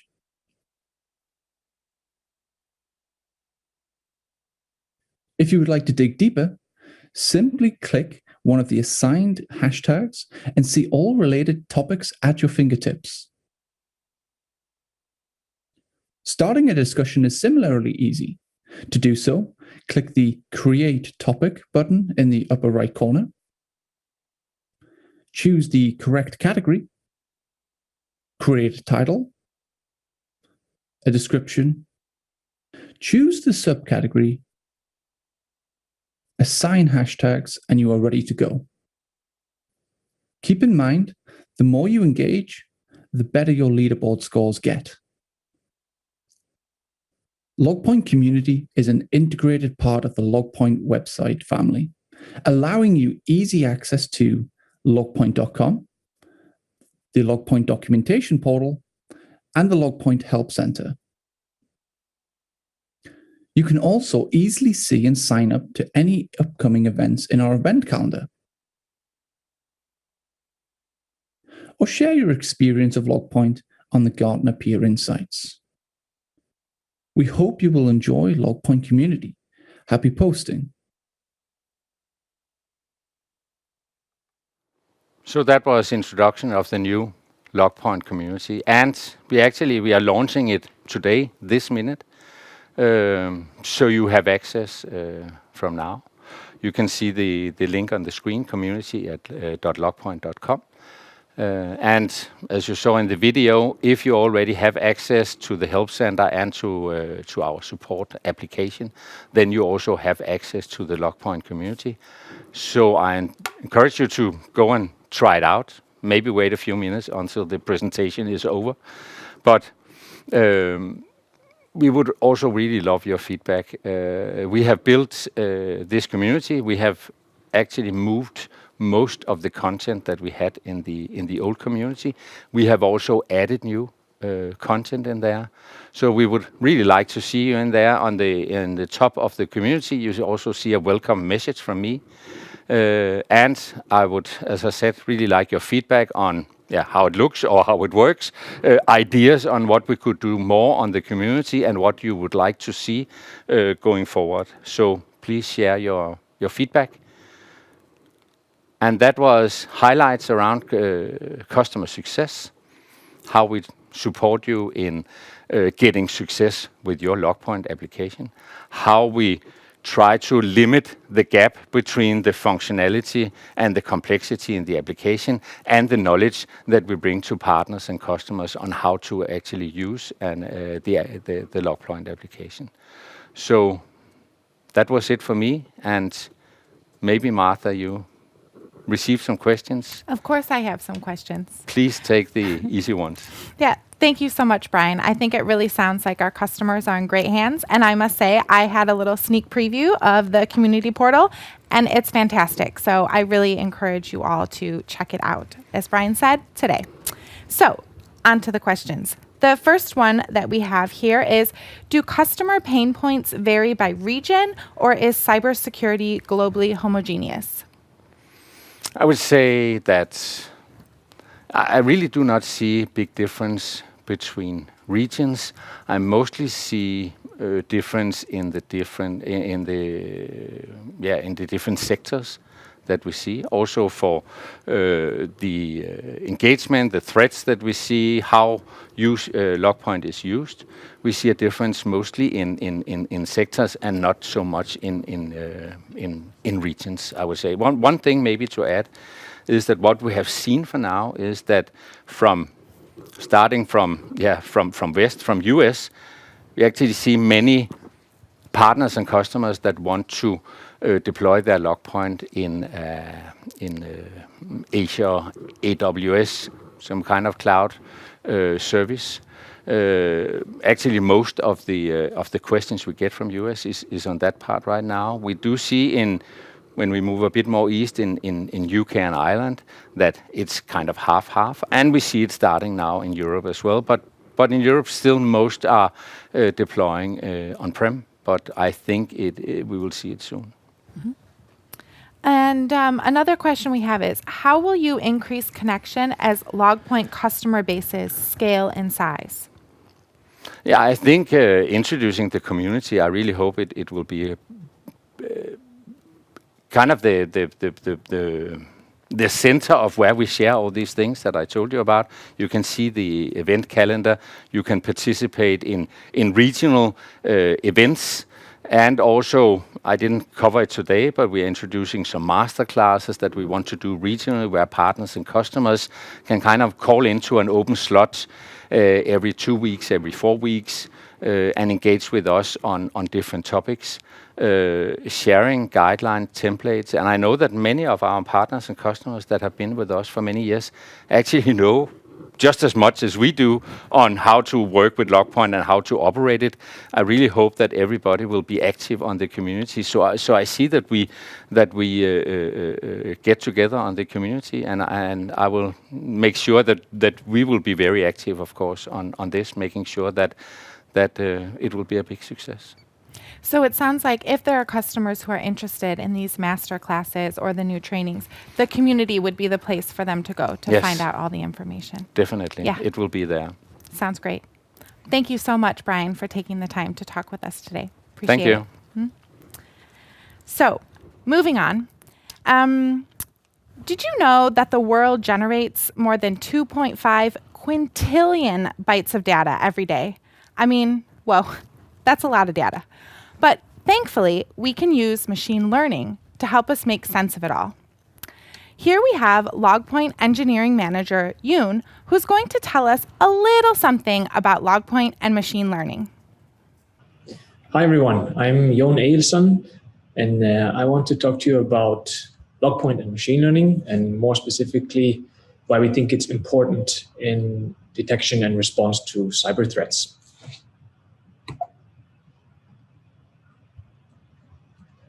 So I'm an engineering manager at LogPoint, and I'm working on our UEBA team, where we are actually applying machine learning to detect and respond to cyber threats. And here's a picture of me and my nephew in Akureyri, our hometown in Iceland. To the point. I want to start by illustrating what machine learning is for those who might not be on top. So imagine you have this problem of writing a program that detects whether a fruit is an apple or a banana. You know, in the traditional way, you would start to write your code, describing what's a banana, how does it look, what's an apple, how does that look, and as you write your program, you come up with these rules, right? So you will, for example, you could write that a banana is yellow, or if the fruit is yellow, it's a banana. Now, if we look at this program here on the right side, the traditional one, what will happen if you then get a yellow apple? Well, your program's going to output, this is a banana, and this is obviously wrong. So to some problems, this explicit programming method might not be the best approach. Machine learning offers a different approach. So rather than starting to write your program and write your rules and think of all the edge cases there are and then trying to cram that into your program, you start with a huge data set representing your apples and your bananas. There you will find a yellow apple actually, and you will find a small banana, a long banana. You'll find all the different weird apples and bananas you might have. This is not enough. This is just the data. Then you need the model, which is some generic statistical model, typically that has no idea about fruits or essentially the world, but you tell it with your data what apples are and what bananas are. And in this way, you will detect the yellow apples, maybe with less certainty than a normal apple. But granted, you have yellow apples in your data set, this will also be caught by the machine learning model. Now, more on the cybersecurity angle. So there's two main pain points machine learning can help address here, and that I want to speak a bit about.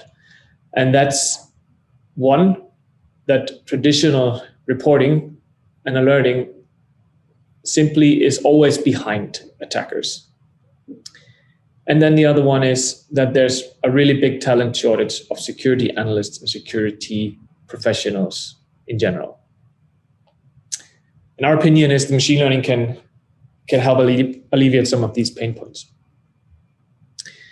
A bit on the traditional methods and why this lags behind. Unethical hackers are continually finding new ways of compromising our systems and our data. And some of these we know. So that's the left side of this cone here. So we know some of these indicators of compromise or indicators of attack. And we explicitly program our tools to detect those. While we are writing these rules and explicitly programming them, the unethical hackers are still coming up with new methods. So there are some methods we don't know yet. And there will be more methods in the future. So this cone is expanding, and we are always chasing this expansion. This is necessary, and this is, of course, a great method. But machine learning will give you a little bit different approach. So something to augment this. So you, instead of chasing what you know, you rather model your situation, the behavior of users and entities in your system, and gather data on that. And one way is to, for example, detect if there's something out of the ordinary. This can be done with machine learning. This is what we're doing in the UEBA team here at LogPoint. What's also great, what machine learning gives you is setting these contexts based on, your context. So behavior in company A might be completely different from behavior in company B. And something that's anomalous in company A might be normal behavior in company B. This doesn't have to be, between two different companies, but this could also be within the company. Your sales force might behave differently than your marketing staff or your developers. They might, it might be very normal for a sales guy to send, I don't know how many tens or even hundreds of emails a day. while this might be pretty anomalous behavior from a developer who spends most of his day writing code or chatting on Slack instead of sending emails.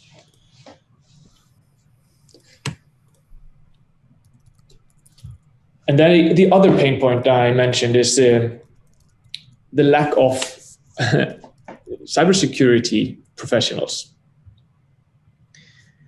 So our meaning is that machine learning can actually, augment the cybersecurity analyst, help him with some tasks in the normal workflow of a cybersecurity analyst, and let the analyst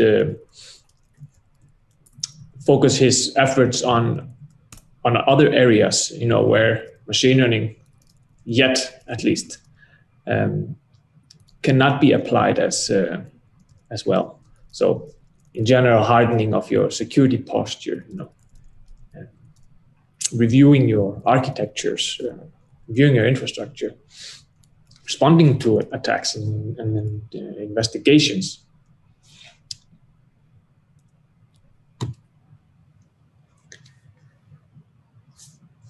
Now, there's a lot of industries actually using machine learning right now as we speak. This example is from the agriculture industry, where machine learning is being applied to detect weeds on cereal fields. And why shouldn't we also do this? We also have lots of data, typically, in our SIEM systems, for example. Now, what these machine learning systems can do, so they can actually be trained to become better at humans at certain tasks. I've yet to see a machine learning system that's as general and as flexible as a human. But if you identify these concrete tasks and train your machine learning models, they can actually become better than a human at certain things. And if you apply these models and you inject them in your workflows, in your programs, you can actually have the complete view. You can have these models view all the data instead of doing a sampling approach like you would have to do with a human detector. There's also the complexity of data these days and the high dimensionality and the edge cases that, if you have to analyze your data yourself and you do your visualizations and you pivot your data and, there's so many combinations. And for a human to do this, you simply need to map it down to low dimensions. But machine learning models, this is not an issue. They can include all the dimensions, all the fields, and analyze all of that, all of the data, complete data. And machine learning might sound complex, and might sound like something that's hard to implement in your situation, but it doesn't have to be. And as long as you focus on your data, and that's not a new practice, data governance and data quality. This could actually be where you really should be focusing. So typically, when you have your model and you train it and you pick your and tune your hyperparameters, and all the different parameters of the model, you get to some kind of accuracy. And here from a recent presentation by Andrew Ng, a Stanford professor on the topic, he argued that you don't need to necessarily have the greatest scientist in the world to come up with the greatest and most complex model in the world, but you should rather really focus on the data and the data quality and ensure that's representative. And then you can use a pretty simple model most of the time to detect or do your classification or regression or whatever you are doing.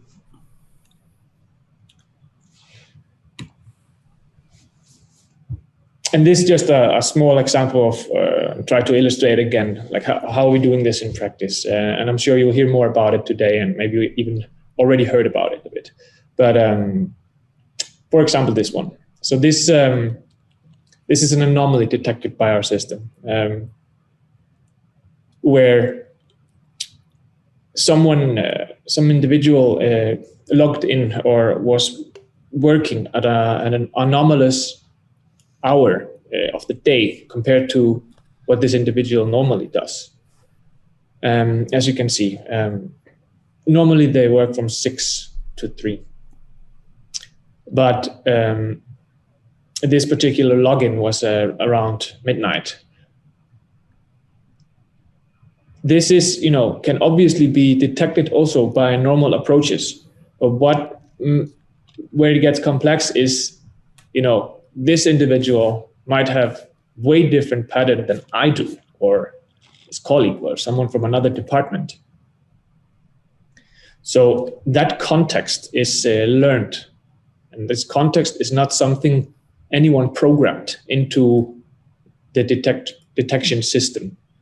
But this is something that the system inferred from past behavior and could thus say that this is weird for this one. So that was it for now. I hope you have some great sessions upcoming, and do reach out if you have any questions and or want to discuss. I'm happy to do that. Thank you so much, Jon, for that great presentation and for joining me here now. We have a couple of great questions that came in, so let's just get right to it. But I have to say first, I need to know, I saw that picture of you sledding. How often would you say you sled in a typical year? So I try to sled as much as I can. But it's really, really challenging here in Denmark, I must say. It's really hard to find steep hills here. But when I'm home in Iceland, as much as I can. All the time. All right, cool. All right, now down to a proper business question. So what are questions, in your opinion, that CISOs should ask vendors about machine learning security? Yeah, that's a great question. And I would probably view it from two angles. So one, kind of, if I was the CISO, I would look like inside and into my company, and I would see, do I have the maturity? Do I have the data maturity? And, do I have the capabilities to actually use a solution like that? And that's really repeating some of the things that I said. Do I have the right data quality? Do I have enough data? Can I provide the data at the right velocities, intervals, what have you? And then the second one would be then, more towards the vendor. And outside a typical vendor selection process, I would try to, stick a little bit into this machine learning solution and ensure it's not just this some kind of a hype. Yeah. So then I would ask specific questions on like, how do you know that? What's the accuracy of the solution? How do you test it? How do you ensure it? That's that would be my approach. Cannot make a complete list here, but this would be the general approach. Okay, great, thanks. All right, and so thanks again to Jon for joining us here in the studio, and we'll be back in a sec.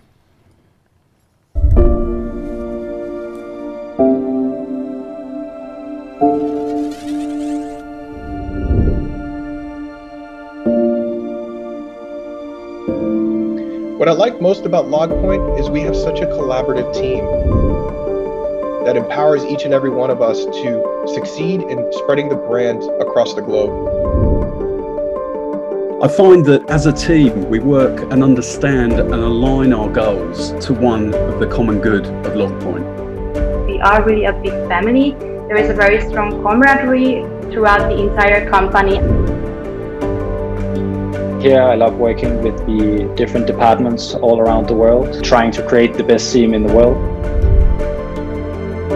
LogPoint is skyrocketing with new innovations and integrity. And integrity in this business is paramount.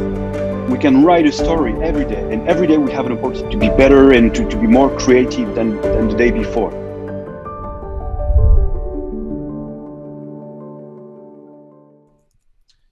Hi there. Thank you for joining me in this ThinkIn session. My name is Guy Grieve, and I'm the pre-sales manager here at LogPoint. I'm going to be talking to you about beyond traditional defenses with anomaly detection, but more specifically, how UEBA is helping our customers accelerate detection and response, and discuss the experienced benefits and values that UEBA users receive that you may not have with a standalone SIM. Before we delve into what is UEBA and how UEBA is helping organizations detect threats, I'd like to take a trip down memory lane, where we can understand how adversaries started and how the attacks have evolved. In 1986, we witnessed the first computer virus, Brain, which specifically affected the IBM platform, and by extension, of course, the MS-DOS operating system. It was written by two brothers in Pakistan who, after noticing some of their software was being pirated, looked to put an end to that. However, in looking to teach the customers a lesson, they accidentally wrote a piece of software that halted the computer's operation. The first worm was created in 1988, known as the Morris worm. So by the time the internet began to explode in the 90s, and everyone could hear that lovely dial-up modem twitching away in their own homes, we already had our first virus, our first worm, and our first conviction of the Computer Misuse Act. In the year 2000 onwards, we begin to see a change in dynamic. Attacks become about personal gain, affecting devices more than just the PC, or simply created for the pleasure of witnessing anarchy. And most notably, we also see in 2004 our first count of what we now call the insider threat. Looking back at the last 10 years, we see adversaries' tactics and desires evolve even further. Computer programs are long past being a joke or for small payoff. We see the world's first cyber warfare in play with Stuxnet, the Olympic Games. We see companies heavily rooted into country defense contracts and infrastructure targeted by state-sponsored attacks. Attacks being used for what some would argue as terrorist threats. And while that may all seem like bad news, attacks were not the only thing evolving. We, of course, have seen defenses increase. We used to simply have antivirus on our workstations, and that was enough.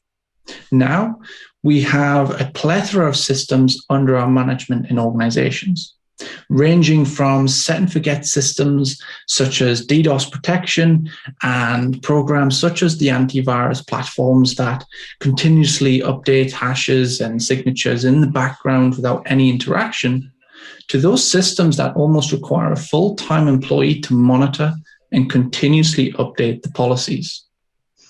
But even with all these new technologies, we still see there is a fundamental gap between breaches taking minutes to be activated versus breaches taking months to be detected.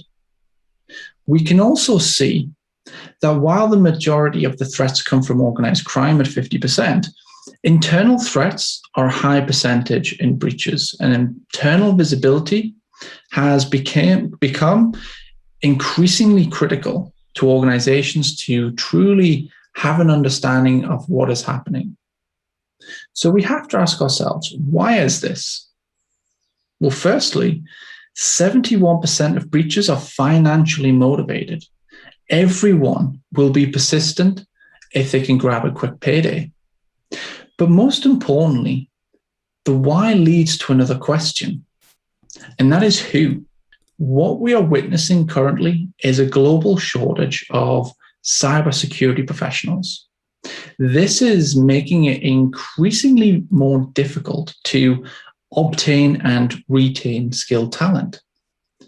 With statistics shown, we can A, understand why the industry is ripe with breaches, and B, we should be able to understand we need to prepare for the lack of people and the lack of people hours within those lean IT teams. We need all of these systems plugged into a centralized monitoring environment, such as a SIM. But we also need some form of automation, essentially a virtual analyst that is inexpensive to train, inexpensive to maintain, but also easy to retain. We need UEBA. UEBA, which is User and Entity Behavior Analytics, was commonly mistaken to be the successor of SIM, when in fact it was the perfect fit to work in cohesion and add value to the benefits a SIM already provides. We already have large amounts of data which can be provided for evidence, and we can combine that with machines spending all day, every day analyzing to continuously gain value and results out of what the machine finds for us throughout all that data. In 2009, we started to see UBA, which of course provides the ability to provide user analytics. This was of course a breakthrough for understanding, detecting, and remediating threats such as the insider threat. Those features in 2014 were then applied to entities such as PCs, files, servers, in which it brought the same benefits with further understanding to the objects involved within the breach. Finally, in 2017, it became industry standard to include UEBA technology within the SIM, bringing us and organizations into the modern SIM area. No longer do organizations need to rely on those static rules to detect what the device data logs were saying. They could leave it to the machine. So where does machine learning and UEBA help when attached to a SIM? Well, we have seen from the evolution of attacks are becoming increasingly sophisticated. Smash and grab tactics have been replaced by low and slow attacks as more and more money is at stake. The longer someone can stay undetected within your network, the more money they can potentially make from the breach. Notably, Lockheed Martin defined the stages of an attack within their cyber kill chain, followed by, of course, the latest industry standard of the MITRE ATT&CK framework. With UEBA, we can recognize patterns and anomalies which go in line with these frameworks, in which conventional static rules may not be able to detect. We can then chain them together to autonomously paint the picture for you. With static rules, we know exactly what we're looking for. As humans, we are genetically programmed to be aware, but traditionally this is from years of observing the dangers and the bad things that have already happened to us or someone we know. But in an ever-changing threat landscape, we need to aim to reduce the mean time to detect and respond, no matter how the attack evolves. The famous use case everyone here knows, using geolocation. How can I be logging in from Europe now, and then 5 minutes later, logging in from Asia? Not humanly feasible, unless, of course, I am using a proxy service or any other service. In either case, it is suspicious behavior. Assuming we weren't thinking of this case and haven't defined any rules on this would go undetected. If we feed the LogPoint UEBA module with a variable of identity, location, and authorization data, this would be clustered. And once for example, the location has a drastic change, it becomes a detectable anomaly. The alert will be fired. Without UEBA to analyze and cluster events, organizations and SOCs face too many low-value alerts, noise essentially, This is, of course, a concern for the SOC when they are dealing with the ever-increasing data volumes and lean numbers in their team.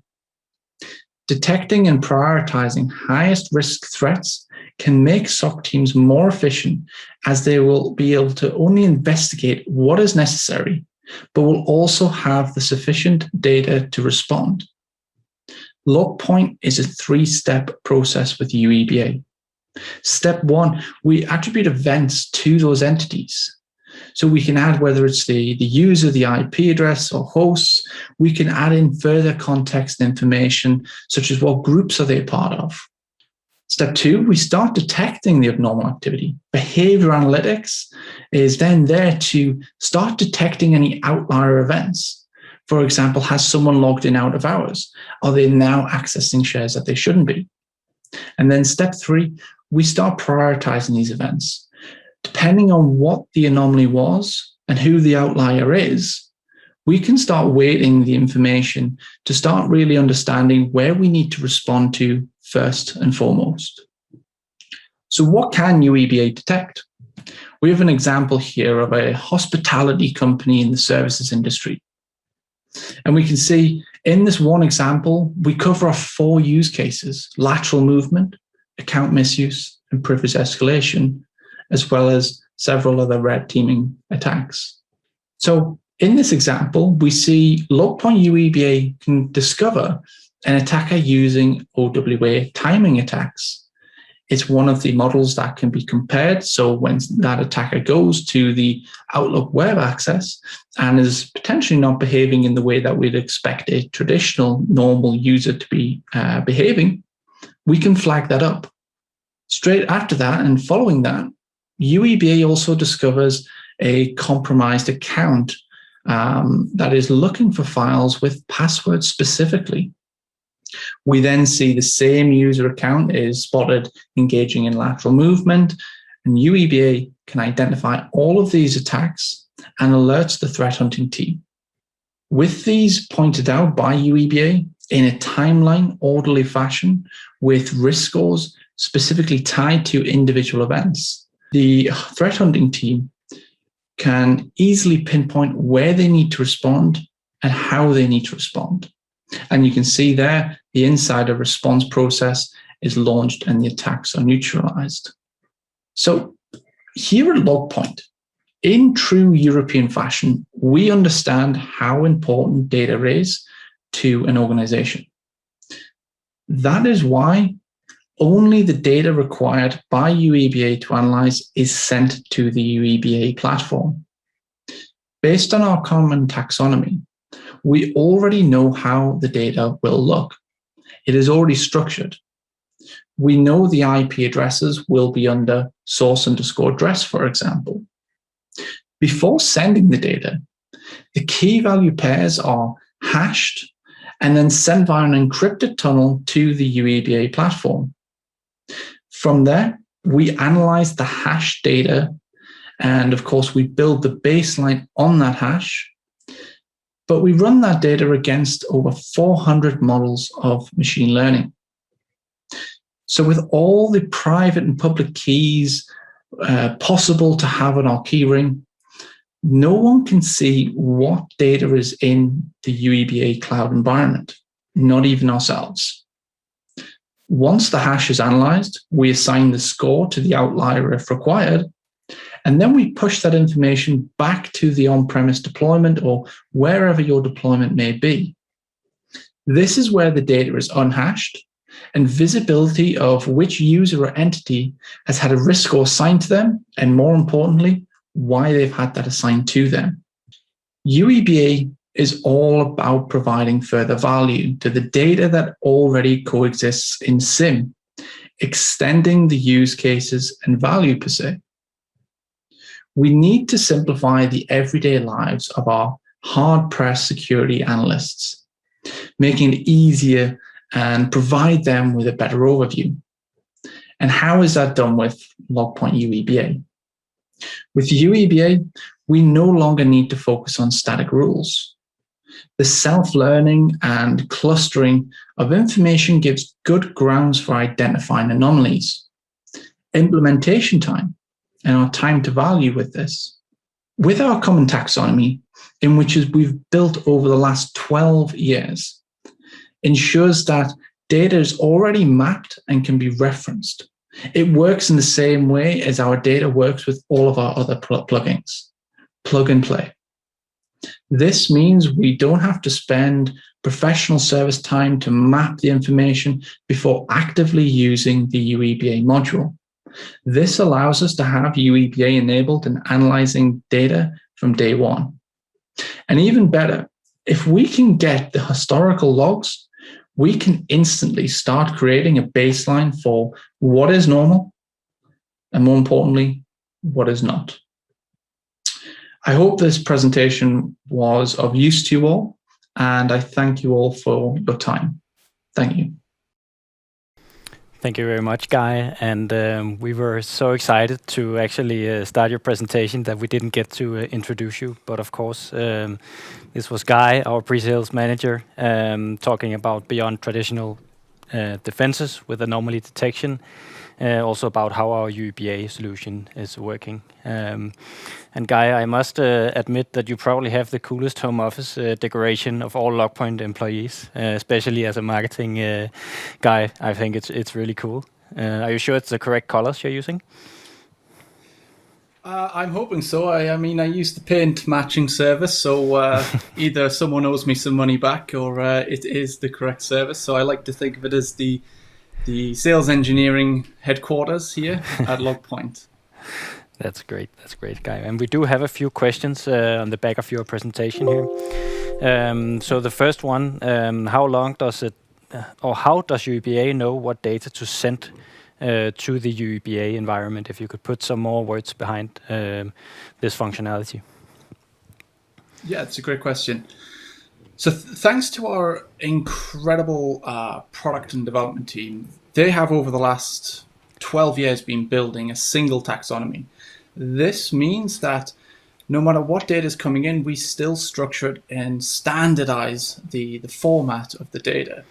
And we always had in mind with this, of course, this allows us to easily enable further plugins and features and functionality, and of course, anything that can easily return that investment as quick as possible. We can deliver that to customers, enabling them to easily switch it on.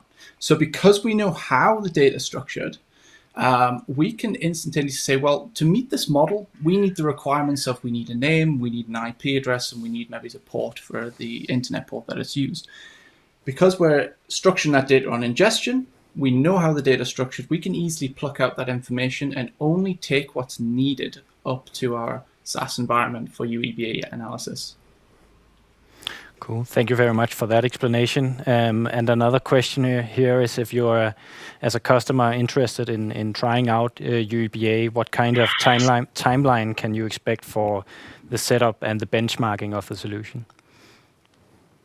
Once again, another fantastic question. So when we look at enabling UEBA, of course, the quickest time for that return on investment is, of course, key. And with that, we have a few different things that factor into that case. So once again, going back to that single taxonomy, we have no need to do any data mapping whatsoever. We don't need to tell the system, this is what the username looks like, this is what the internet addresses look like, anything like that. That is already done for you. And second of all, we actually have something which is quite unique to LogPoint's UEBA, is called the history service. This allows us to actually take the last 30 days worth of data and send it up to our UEBA instance, ensuring that we can give you a better, quicker benchmark much sooner. So ultimately, we do say the more data points you have, the quicker your baseline. And of course, data points being, of course, when we see from Yun, how many apples do we see, how many bananas do we see, we can build that picture. But ultimately, if we were to put a finger in the air, we say it takes approximately 30 days to give you a really good baseline. That's great. And I guess the last question here is also, how is the UEBA module licensed if a customer is ready to go and want to try this out in their own environment?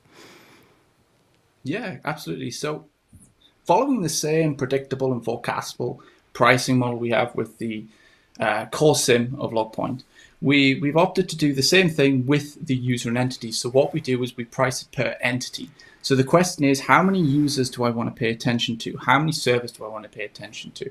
And that is where we can build up how many entities you actually want to analyze. And we can, of course, work with you on there and finding what are the crown jewels that we really want to pay attention to and help build something there. Cool. That was all of our questions, guys. So thank you very much for calling in. And I guess these presentations are really building a clear picture of not just LogPoint as a CM, but as a foundation for cybersecurity that can really be accelerated by our UEBA module.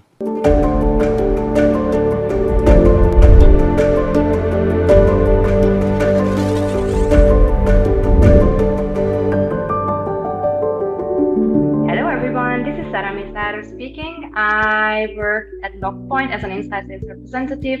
I joined in 2017 in the Central EMEA branch office in Munich, Germany. And what I like most about LogPoint is the very easy Danish approach, that we are really a big family. There is a very strong camaraderie throughout the entire company. I can always reach out to all of my colleagues, that it be about technical issues or sales questions when I'm not sure. A lot of people have different backgrounds and various experiences, which helps us to aim and reach probably the same goal, to create the best CM in the world. I hope you will enjoy the ThinkIn, and thank you very much for listening. Bye!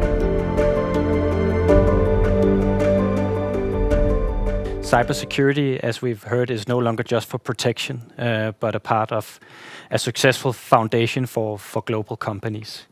Extreme Networks, which is our next speaker, is a leader in security solutions. They are one of the fastest growing cloud management network providers, and they believe in offering effortless experiences to their customers. This crosses really well over with what we want to do at LogPoint, and also why the collaboration has gone off to a great start. And we are very fortunate today to be joined by Phil and by Scott from Extreme Networks, and they are going to talk about cybersecurity trends to better help businesses protect themselves. Good afternoon. We're pleased to come and join you at the LogPoint User Conference. My name's Phil Swain, and I'm the Senior Director of Information Security at Extreme. Been with them for about 5 years now. I'm also joined with my colleague, Scott Walker. Scott, why don't you introduce yourself? Hi, I'm Scott Walker, the Principal Information Security Engineer at Extreme, and I have been with Extreme for about 25 years. Cool, so thank you, Scott. So today we're going to give you a brief history about SIM experience at Extreme, why we chose LogPoint, and how we see LogPoint helping us and being an integral part of the security vision as we move forward. But before then, just a brief update on Extreme, for those of you who don't know. Extreme has been around for 25 years and actually celebrated its 25th birthday at the beginning of May. We provide networking solutions from the data center right up to the edge, all managed by the most secure cloud solution that's supported by 3 ISOs and working towards a SOC 2. We're Gartner recognized, and would love to talk to you more. But anyway, on to SIM.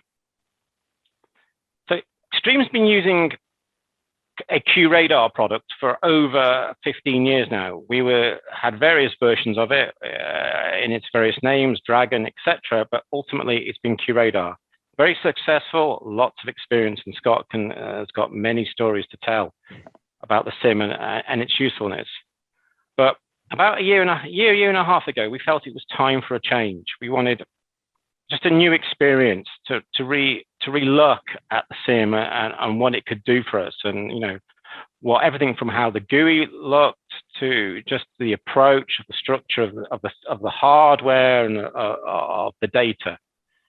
And that's why we looked at LogPoint, and we're pleased with what we saw. Scott, why don't you give us a bit of an overview as to what hit you as somebody who runs a SecOps team about LogPoint and the solution? Sure. So one of the things right at first is there's a fresh modern interface look and feel to it. and the dashboard. The dashboards are very flexible and easy to set up and configure.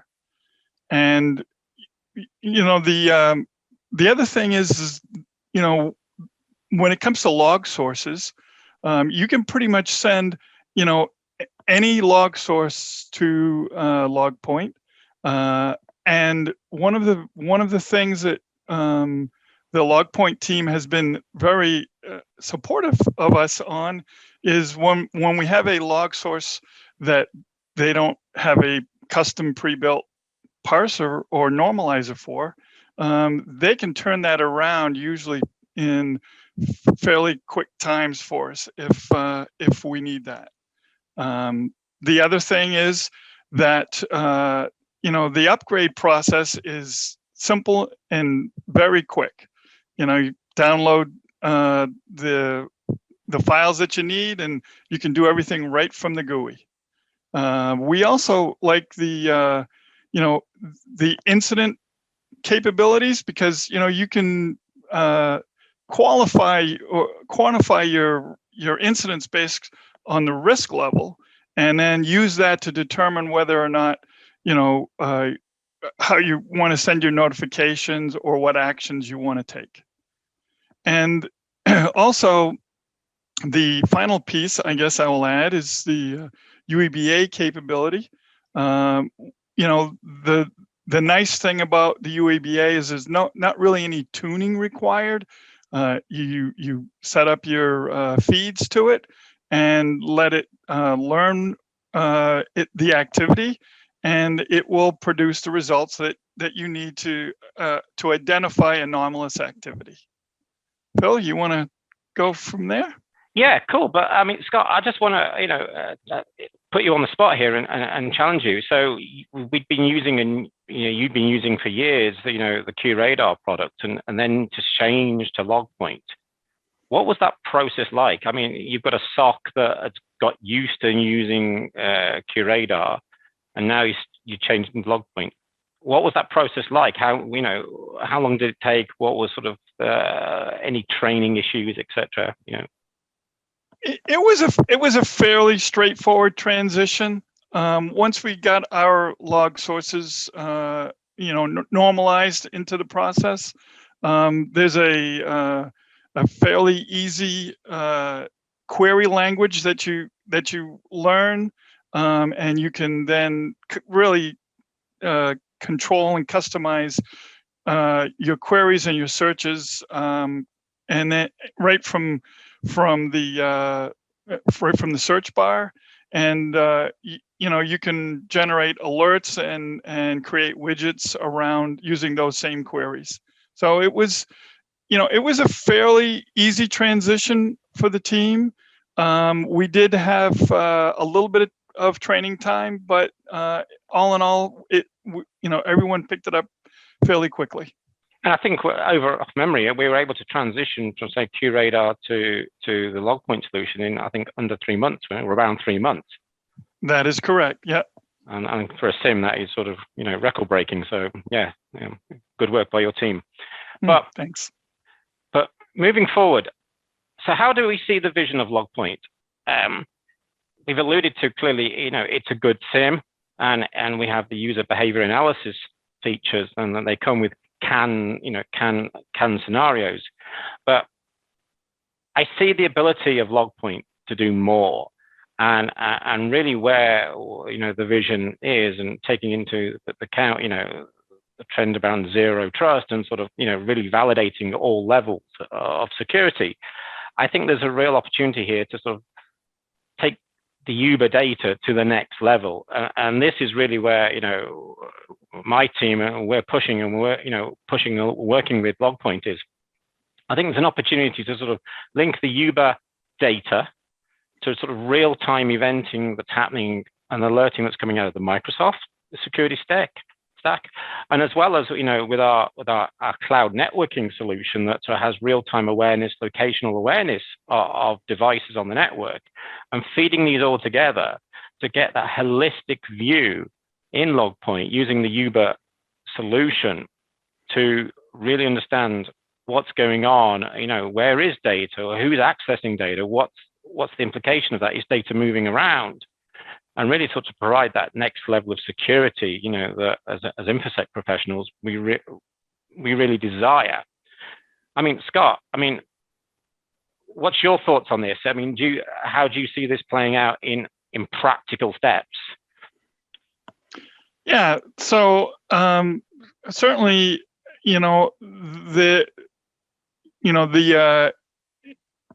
Microsoft information services, the security services, it's a very rich amount of data across a variety of platforms, and so certainly I can see that using the Yuba capability to be able to identify anomalies and all of that amount of data would certainly be of huge, significant value. Yep. Yeah. And I think the point to make is certainly, we're not there yet. This is a journey. It evolves, and I think with all things, information security, as we evolve the capability and take fresh views on this, the risks and the threats are evolving and changing as well. But I certainly see, an exciting, future with LogPoint at the heart of sort of alerting and helping us detect issues, and not just being reactive, but also proactively, protecting the environment. I'm excited for the future.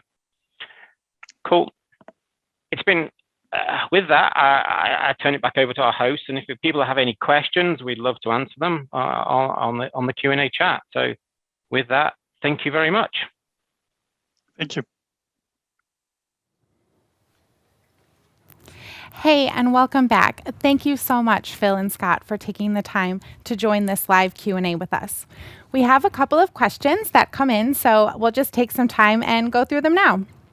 So the first question we have is, security used to be seen as reactive. With risks and threats continuing to change, it is essential to be proactive. Can you talk more about how LogPoint supports this?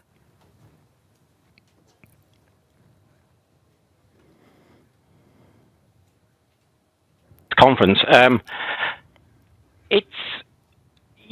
The reactive side never goes away. You still have to do all the regular block and tackling and responding to viruses, but that's got to become sort of almost the baseline level. You need LogPoint with the end user behavior tool is really providing us sort of more real-time stats on what it's doing, and I linking that with all the other data feeds coming in, I feel we can really get to a sort of an EDR type solution where LogPoint's becoming the brain and predicting what's going on, as opposed to purely just reacting, even if the reacting in real time. I think you can get a sense of patterns of behavior, what people are tending to do, where data's starting to move around, where the risks are increasing. I really sense that with the user behavior, that's going to provide that insight and the clues. I think, as Guy alluded to in the previous presentation, it's an evolution, it's a journey, and the risks are getting greater. But I think it has the flexibility. That's the key for me. Is LogPoint and the Uber solution has the flexibility to evolve and change and be the heart of the security model that we build up and capability we build up. Great, thanks. And how much time would you say you need to invest in system care and management? Scott, do you want to take that on? Yes, this is Scott.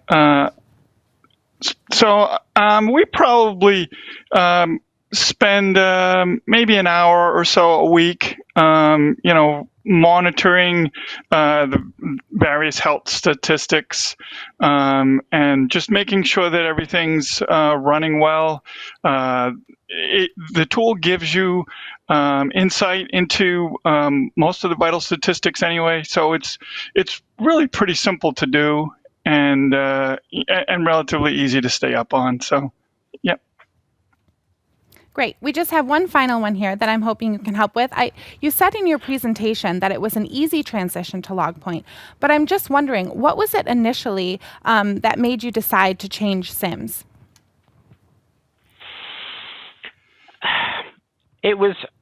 I think there was a combination of things. It was the modern, fresh approach of having sort of the SIM and having the Uber tool there. That was a big selling point to us, having sort of the pre-baked scenarios for sort of user behavior analysis. And also it's just the vision of of the LogPoint team about what the product could become. They weren't so set that this is our solution, take it or leave it, but they really had a vision of how it can become the center point of a InfoSec capability. And I think along with, the easy GUI, and just a number of operational features, that was, I think, the main driving point, certainly for me, in terms of, making the decision and then putting the business case forward. I would also just add that our curator implementation had a lot of complexities to it. It was a multi-box solution, and the LogPoint solution allowed us to streamline, and it was a much simpler deployment to maintain. That's great to hear. Thank you so much for taking the time to join this live Q&A with us. We really appreciate it. Okay, and moving on a little, they talked a little bit about LogPoint Vision. I have someone here who is one of my favorite colleagues here at LogPoint, and that's not to shade any of my other colleagues because I love you too, but Alec here, he's the head of product management, and what makes him so special is anytime we have a product launch, he gives me all the information I need to do my job so I look like a star. So with that, I would like to welcome Alec, and he's going to dive into our latest and upcoming features that will support security operations. Thank you, Martha. Thank you very much. And good time of the day for you online, wherever on this planet you are, or maybe on other planets if our broadcast goes over there. As the title of this presentation suggests, I will be speaking about some parts of the LogPoint latest releases, as well as our some of our future plans going forward.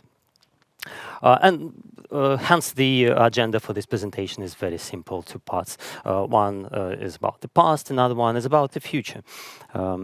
So, over the last 6 months and a bit, we have delivered 2 releases of the LogPoint SIEM and the supporting product for managed service providers, the Director. A lot of focus in both of the products was given to quality and stability improvements. We have some numbers here from the LogPoint SIEM. So the team made a awesome effort and fixed more than 120 issues corresponding to more than 200 customer support tickets. Why do I mention customer support tickets? Because I just want to show that trend that we actually look at the feedback that we receive from the fields, from our partners, from our customers through multiple channels, including the product support. That's also important. Let's start with the Director. In the Director releases, we've implemented a number of demanded by our partner community features, including the possibilities to configure search templates and label packages on the LogPoint instances, LogPoint SIEM instances, as well as functionality to improve tracking of the disk usage. And I have to mention that every Director release is compatible with the latest LogPoint SIEM release, where we also had a number of improvements in regards to the security operations. So the central part of these enhancements is how we improve collaboration. Collaboration between the members of one team in one of the SOCs. Collaboration between the customers and their managed detection and response providers, and also how would we get the security operations team more aware of the incident's context. For example, this is one of the features that we've done. Well, it has always been possible in LogPoint to share security content, dashboards, alert rules, everything. We have just made it better. The team has implemented the more advanced, more sophisticated role-based access model. And in addition to that, whenever any content is changed, any shared content is changed, everyone immediately gets the updated version of that. So that would obviously speed up the communication and the sharing possibilities within the team. Going next, yeah, that's more about the context of the attacks. So in one of the previous releases, we've introduced our adoption of MyThreat framework. The assumption of that having these single classification would provide more context and more about the attacks that's coming up. We support up to the latest versions of the MyThreat, including the sub-techniques in them. For each of the sub-techniques, we can also see all the entities involved in the specific alerts. So therefore, the analysts are able to perform more thorough investigations and know well precisely what to look for. So. And then we have the communication flows between the customers and their managed detection and response service providers. The basic idea was to give customers a chance to make first-level triage themselves, but, and this is important, still having a lot of automation still in place when they do need to hand over the case to MDRs. Therefore, MDRs, well, there's a benefit on the side of MDRs. They will receive only relevant incidents that have already been triaged, so you don't need to go after each rubbish incident that can happen, each false positive. And there is a benefit on the customers, on the end customer side, because, well, you don't have to pay for each of the small incident that can otherwise be resolved internally. Last but not least, we've done a number of plugins and integration releases. One of the important ones is the Cortex XOR application, which provides the native integration with the above-mentioned SOAR system. What it does, using the LogPoint incident APIs, we fetch the recent incidents, and after that, you can apply all of the playbooks, all of the remediation capabilities that XOR provides you. We also supply the sample playbooks, which can, of course, be adapted to your own use cases. Okay, it was end of the what has been done part. Now we're going to talk about our future plans, and as most of us on this in this human race, I'm not very good at predicting the future. Therefore, things that I'll be showing, they may change or they can change going forward, but this is how we see them at the moment. And the way I'm going to do next couple of slides, next minute of my presentation is by demoing the functionality that we want to create using mockups. Again, it's about the future, hence the mockups. And unfortunately, the technical setup of this virtual event didn't allow me to do that using my own machine. So I had to pre-record the voiceless video of that, and I'll be talking over that. And you will have some fun listening to me trying to catch up my speech to the videos. So let's take the case of a security analyst.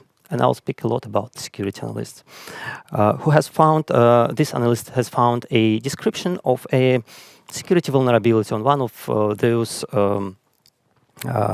threat intelligence resources that are available out there. Actually, for example, and it is a little bit of promotion, LogPoint promotion from myself. I would think Nikolai and Martha would appreciate that. No, sorry, this one. Would appreciate that. And we have a blog post. We have a blog. We have a wonderful blog where we review the latest security events happening, the latest vulnerabilities found. And among other things in the blog post, we post queries, LogPoint queries, how you would detect these issues. So having a security analyst looking at this blog post, she finds a query that she wants to test against her own data on her own instance. She copies that. Of course, that query can be adapted to your own data. And forgive some simplification from my side here. It's just for the sake of time and sake of this presentation. So she searches for this. Nothing is found, which is good. We are not under attack, so it's all good. But for the future, we want to be sure that if anything bad happens, we are notified. So we create an alert out of this using this search query. And so far, there has been nothing that wasn't there in LogPoint before. So I just needed these to lead to the flows that we go. But when we go into these create alert flows, things start to change. Well, first of all, an analyst, while creating an alert, can always test it. Test it against the real data, meaning you eliminate the risk of publishing either useless alerts or alerts that take all the resources available. This is how it happens, and in about a second we will see that the test goes successful, and we can continue creating the rule. One more thing that we added is the mapping categorization to MITRE framework. It can actually be any classification framework, but we would suggest using MITRE, and I'll show you in a moment why and how we're going to use it. So at this moment, the alert would be already created, and you would see it running. So we're adding possibilities to test the alerts. We're adding possibilities like native capabilities to map your own custom alerts to the categorization framework. Next thing, and I'll sidetrack us a bit from the flow of that analyst to show how we're actually using the MITRE categorization in our alert management tools. This is the alert, all of the alerts in your system interface, where you can manage them, where you can see them. You can see that we have added these columns for the attack tactics and techniques, as well as log sources that are needed to the specific alerts. There's another view of this information using the metrics itself. So in here, you can go and see what rules are enabled in each of the technique of the MITRE framework. Enable more, disable them if you feel like that. Basically, this view allows you to understand your security posture better. What categories are covered, which are not yet, where we should invest, what log sources we should have for that. We're also actively working on getting the resource consumption and performance data to these view, so that you can actually analyze the alert, your detection in like 2 dimensions. One is the coverage that I get on the specific tactics worth the resources that's spent on this detection, and so on. But let's get back to our security analyst who is on the LogPoint incidents. Assume that some time has passed and she received a notification that an incident has happened through one of the channels, email or others.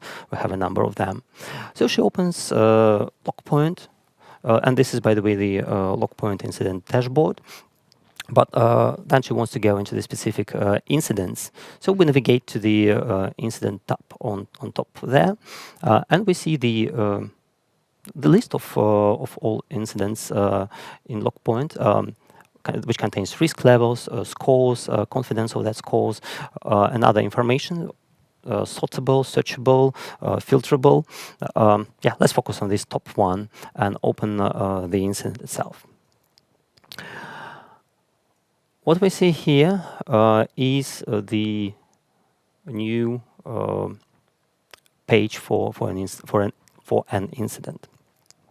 Yeah, it contains the data that has already mentioned, risk levels, scores, risk scores, and confidence in that, as well as the data about status, various metadata involved in that we need for this incident, timeline of the correlated events, and well, there's one thing that's probably worth mentioning. These score and confidence numbers, they have a pretty sophisticated algorithm of calculating them, which, among other things, counts on the feedback from the analyst. You see that false positive button in the top right corner.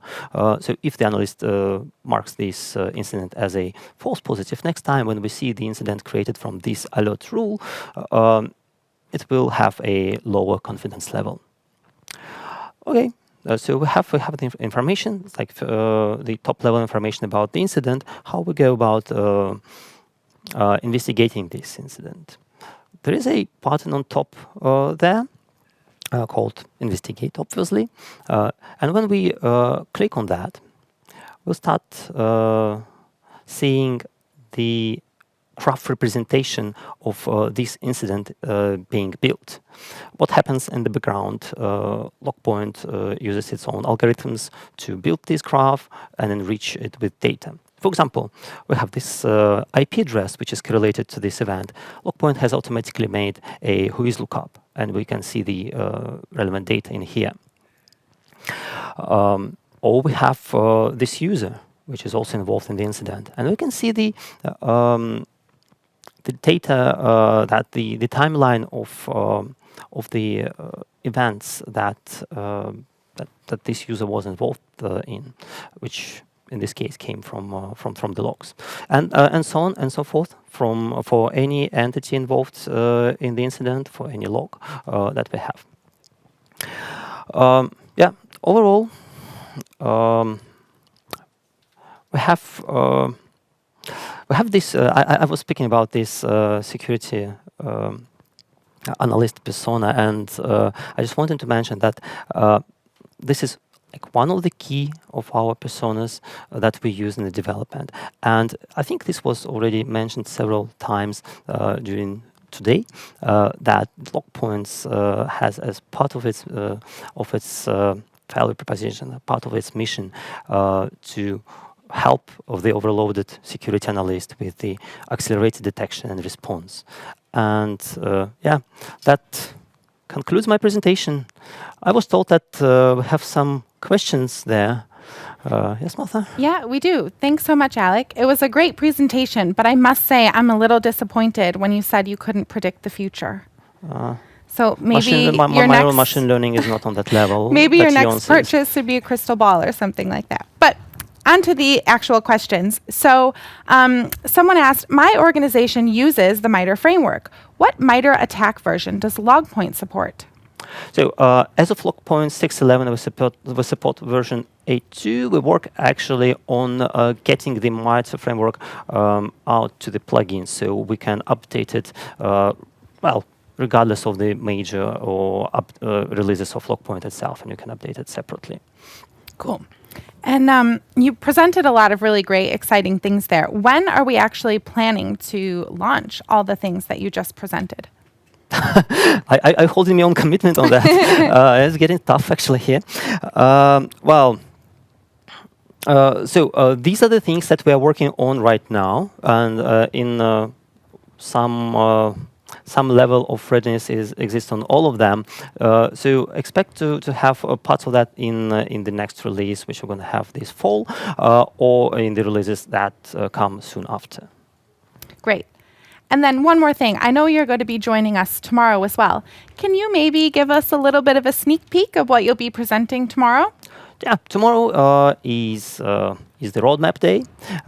So I'll share what we're up to longer term in LogPoint, things about the SIEM, things about the SaaS, things about the UEBA and SAP products. Thank you so much, Alec. You're most welcome. Really appreciate that. So remember to join us tomorrow as well. I know the roadmap is a big presentation. Thanks again.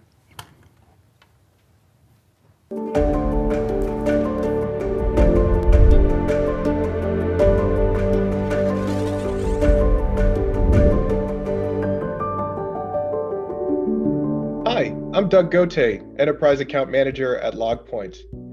I've been in the cybersecurity industry for 15 years.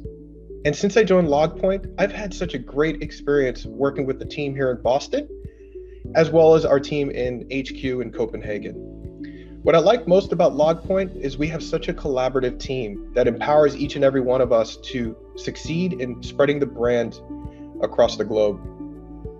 I look forward to interacting with each and every one of you. And if you have any questions and want to introduce yourself, anything of that nature, please reach out to me directly at dgo@logpoint.com. Have a great week, and I look forward to speaking with you soon.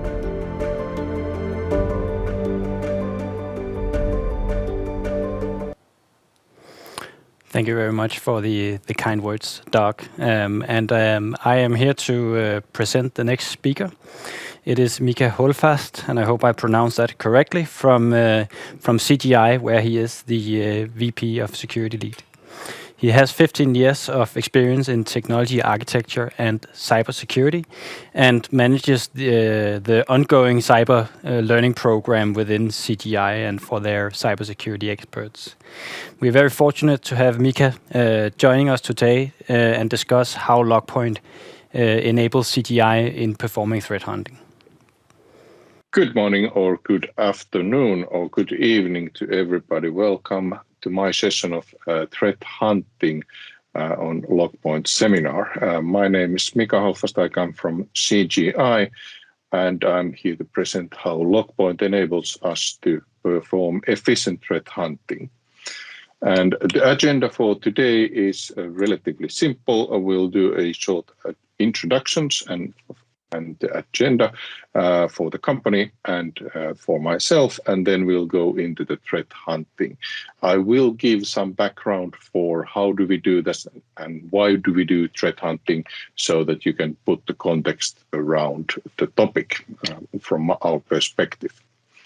CGI, a global system integrator with a strong security delivery capability for global deliveries. We have been in the market for plus 40 years. We have more than 300 people working in the Nordics as security professionals.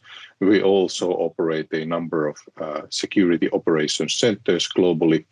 And one of the key things that we do around security is the independence of technology and delivery and service model. So that's going to be one of the guiding principles for today's presentation on how to enable clients still to select the best technologies and how to enable that hunting within those. Myself, I'm Mika Hållfast, being with the company for 10.5 years, being with the SOC business almost more than 8 years now.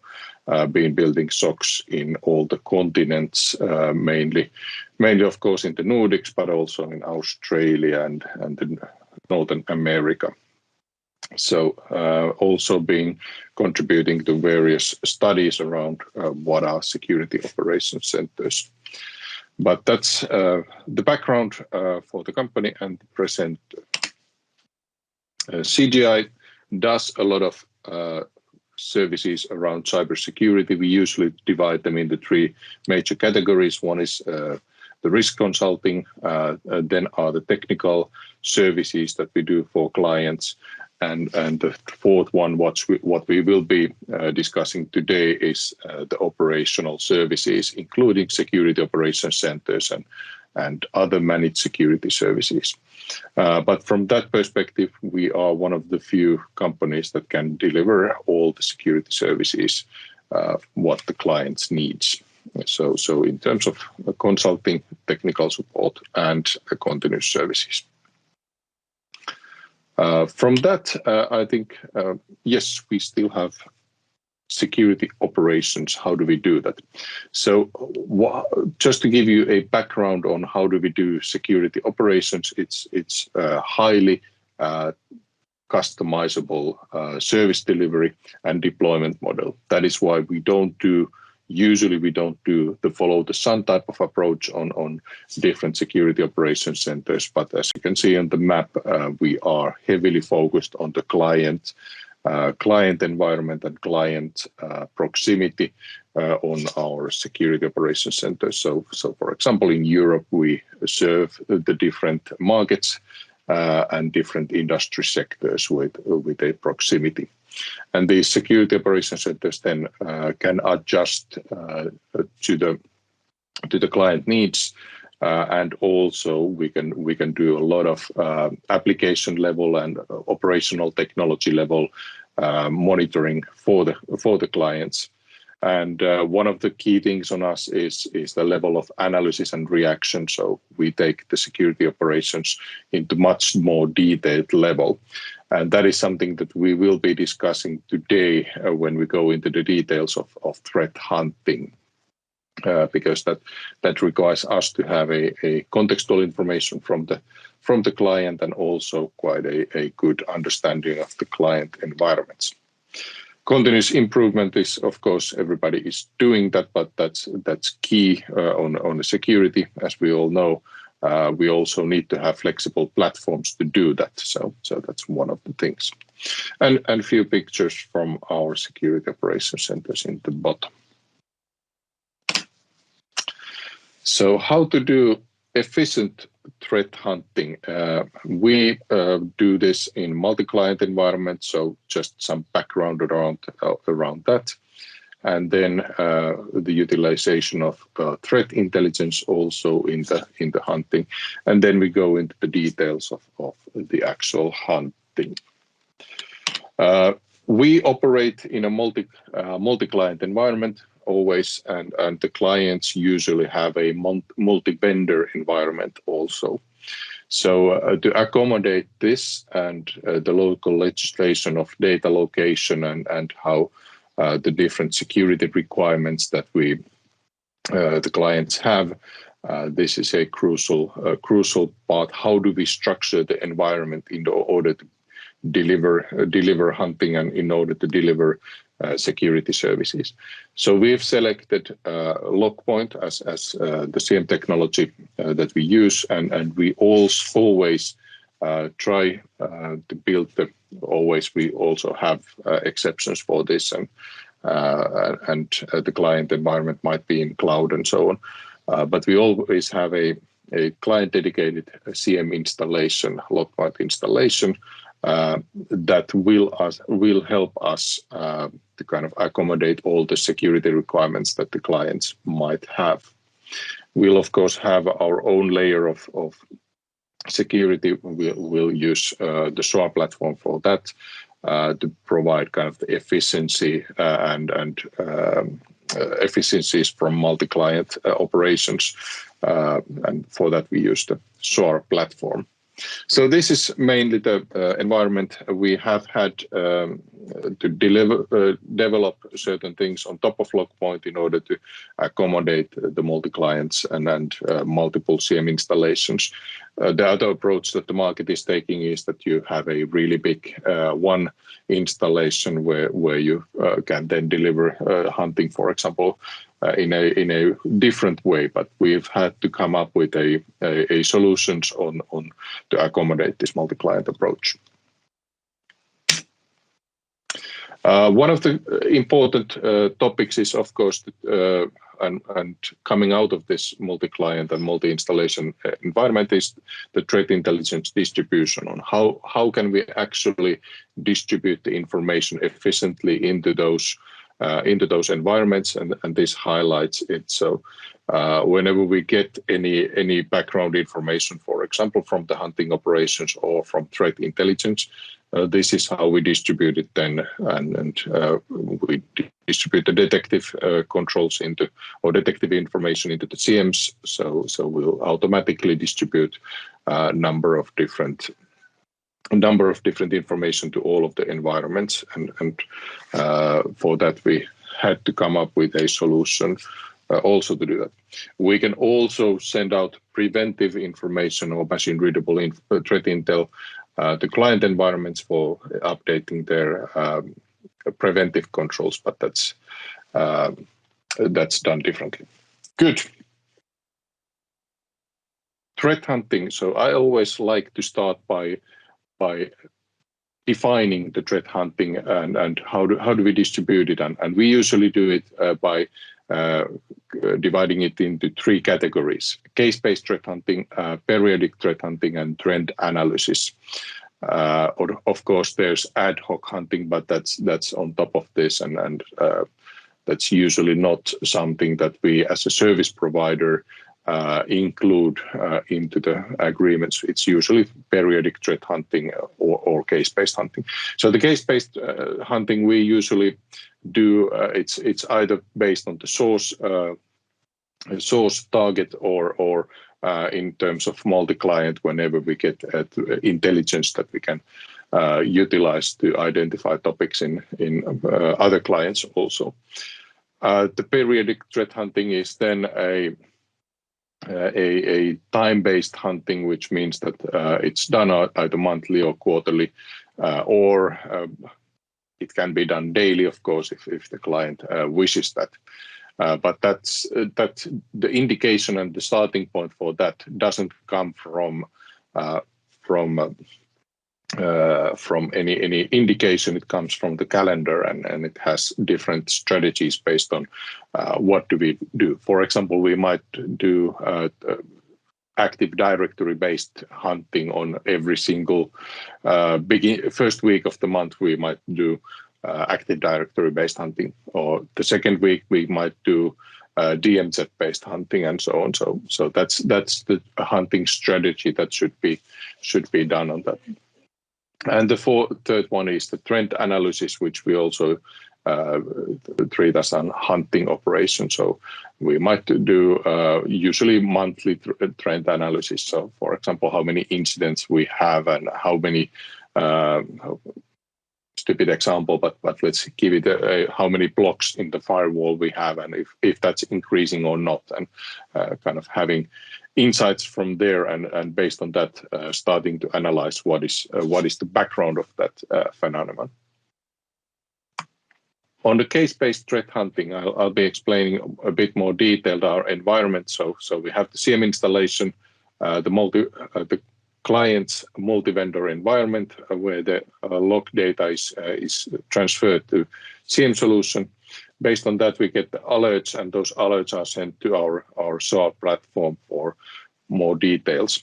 On this alert identification and alert finding, we do attribution where we use the callbacks on that. We do categorization and pivoting on the platform, and then starts the analysis. And analysis work is heavily tied up with the LogPoint. So for example, the analyst can start mini hunting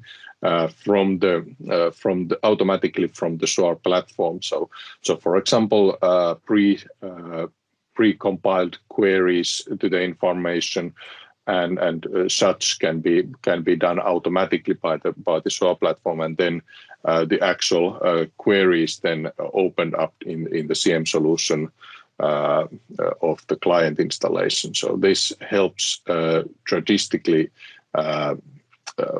creating those queries, and that's what we call mini hunting on cases. So there's a number of different things. For example, how does the environment react? Do we see other attacks from the same threat actor? Do we see this in other client environments and so on? So these are mostly automated within us, and the analysts can create themselves these, and we also have bots that are doing those for us. So that's a good way to integrate and kind of speed up and even lower the skills needed by the analysts on LogPoint. But that's one of the things that we are heavily using. The periodic threat hunting is then something that we do as indicated, based on different timings and different strategies. And I think one of the things is that we can also send out the same hunting into multi-client environments by utilizing our platform and LogPoint on that. So sending out the same kind of indications. So, for example, on a monthly basis, we can check certain things within all the Active Directory logs that we get from all the clients, and that will help us speed up the hunting, and of course, it will provide all the clients with a ever developing hunting environment. So we'll come up with new hunting every time, or every month, for example. So that's periodic threat hunting based on the strategy that the client has requested. The trend analysis is the third one. We'll use it regularly to kind of collect information into the platform. We'll use the data mining and those capabilities. As long as you have the information in LogPoint and collect it there, we can then utilize that in different reporting and different minings. We usually try to do the trend analysis in the monthly meetings that we have face to face. Of course, with the COVID, it's been video to video, but normally face to face meetings with the clients and getting the discussions ongoing with the different trends.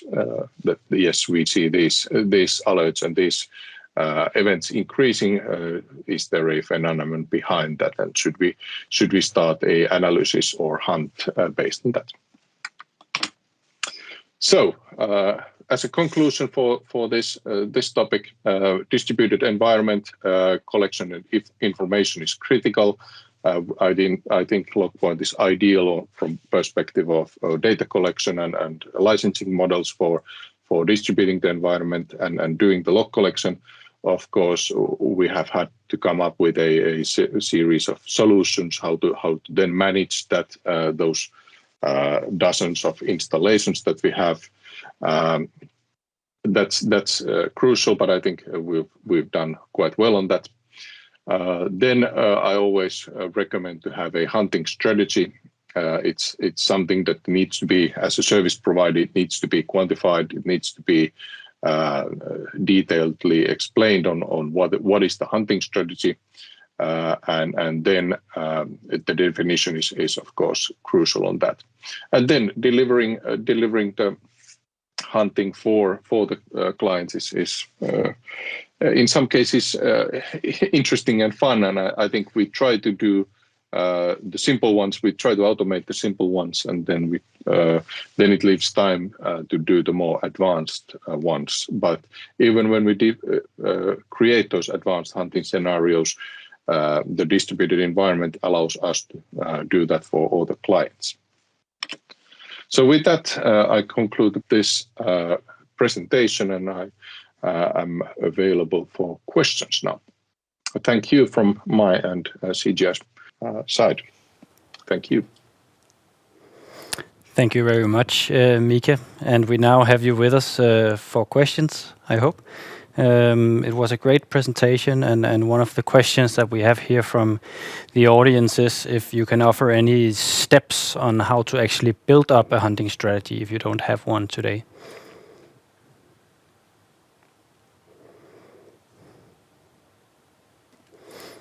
And I think the connection is breaking up a little bit. Let's just see. Give him a second.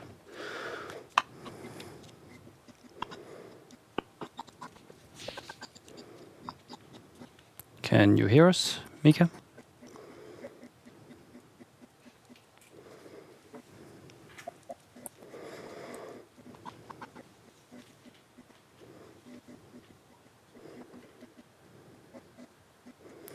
Mika, can you hear me?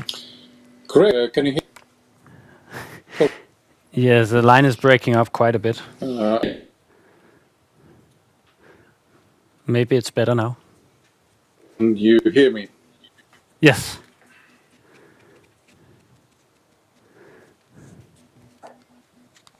Okay. How to create a hunting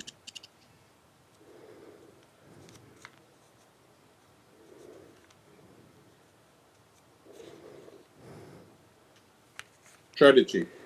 I think that's extremely good. Mika, can you try to turn off your video? Maybe that will help on the bandwidth a bit. Whenever you identify topics that you can't. Okay. Any better? Yes, much better, I think. Okay. You don't need my video anyhow. So no worries. Fantastic. Thank you. So yes, the key is the threat modeling. So whenever we identify and start identifying what should we monitor, whether we create automated rulings or whether we actually create or can we create some rules. So for example, we might have servers located in locations where we can't create definite rules. So we have to then kind of complement the threat modeling from the hunting perspective. So some of the rules and data collection might be so difficult to do that we are not able to do that on a credible or a consistent way in those automated rules, and then we complement with the hunting. Okay, thank you very much for that response, Mika. Another question coming in here. So you talk about 3 types of threat hunting. How would you say one can prioritize if they don't have the resources or the time to do all 3 of them? Is one more important than the other, or how would you kind of compare them in how important they are?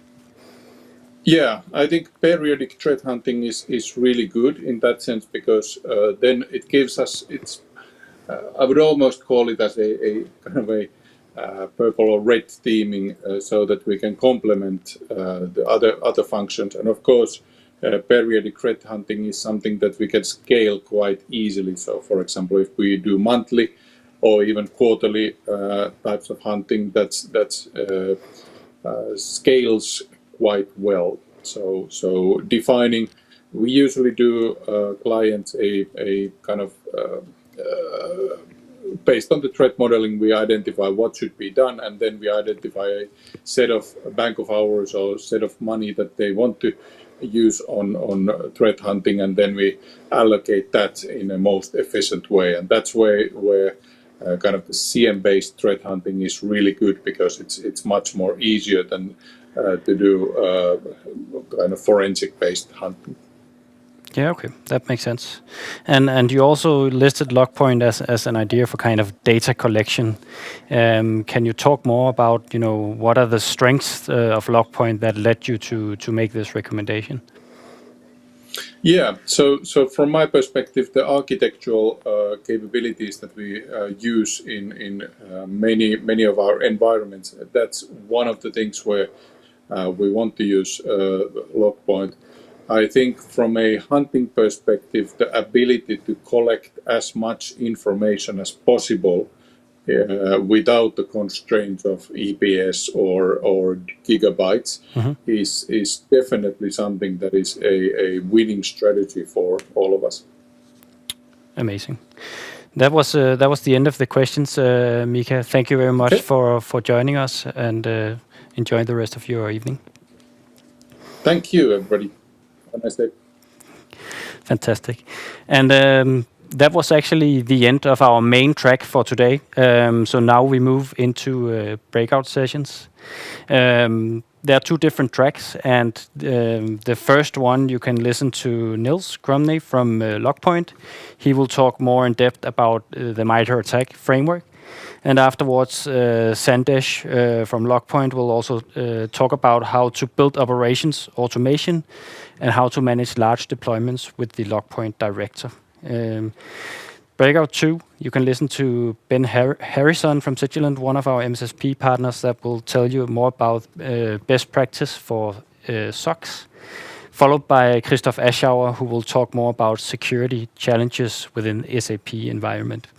And I will say that these start at 4:25, and so you do have a few minutes to kind of stretch your legs and maybe grab a coffee. It is getting later in the day, so... Yeah, I would definitely recommend that you join these breakout sessions. A lot of great information, and it's really easy to do it. We'll just post the links in the chat, so just click on one of those and you'll get to the breakout session that you want. So, unfortunately, I have to say, we're closing down the studio for today, but I really hope you all have fun in the breakout sessions. I know after a little bit of nerves, I had some fun up here hosting you all, so we'll see you back here tomorrow. Yes. Enjoy. Thank you.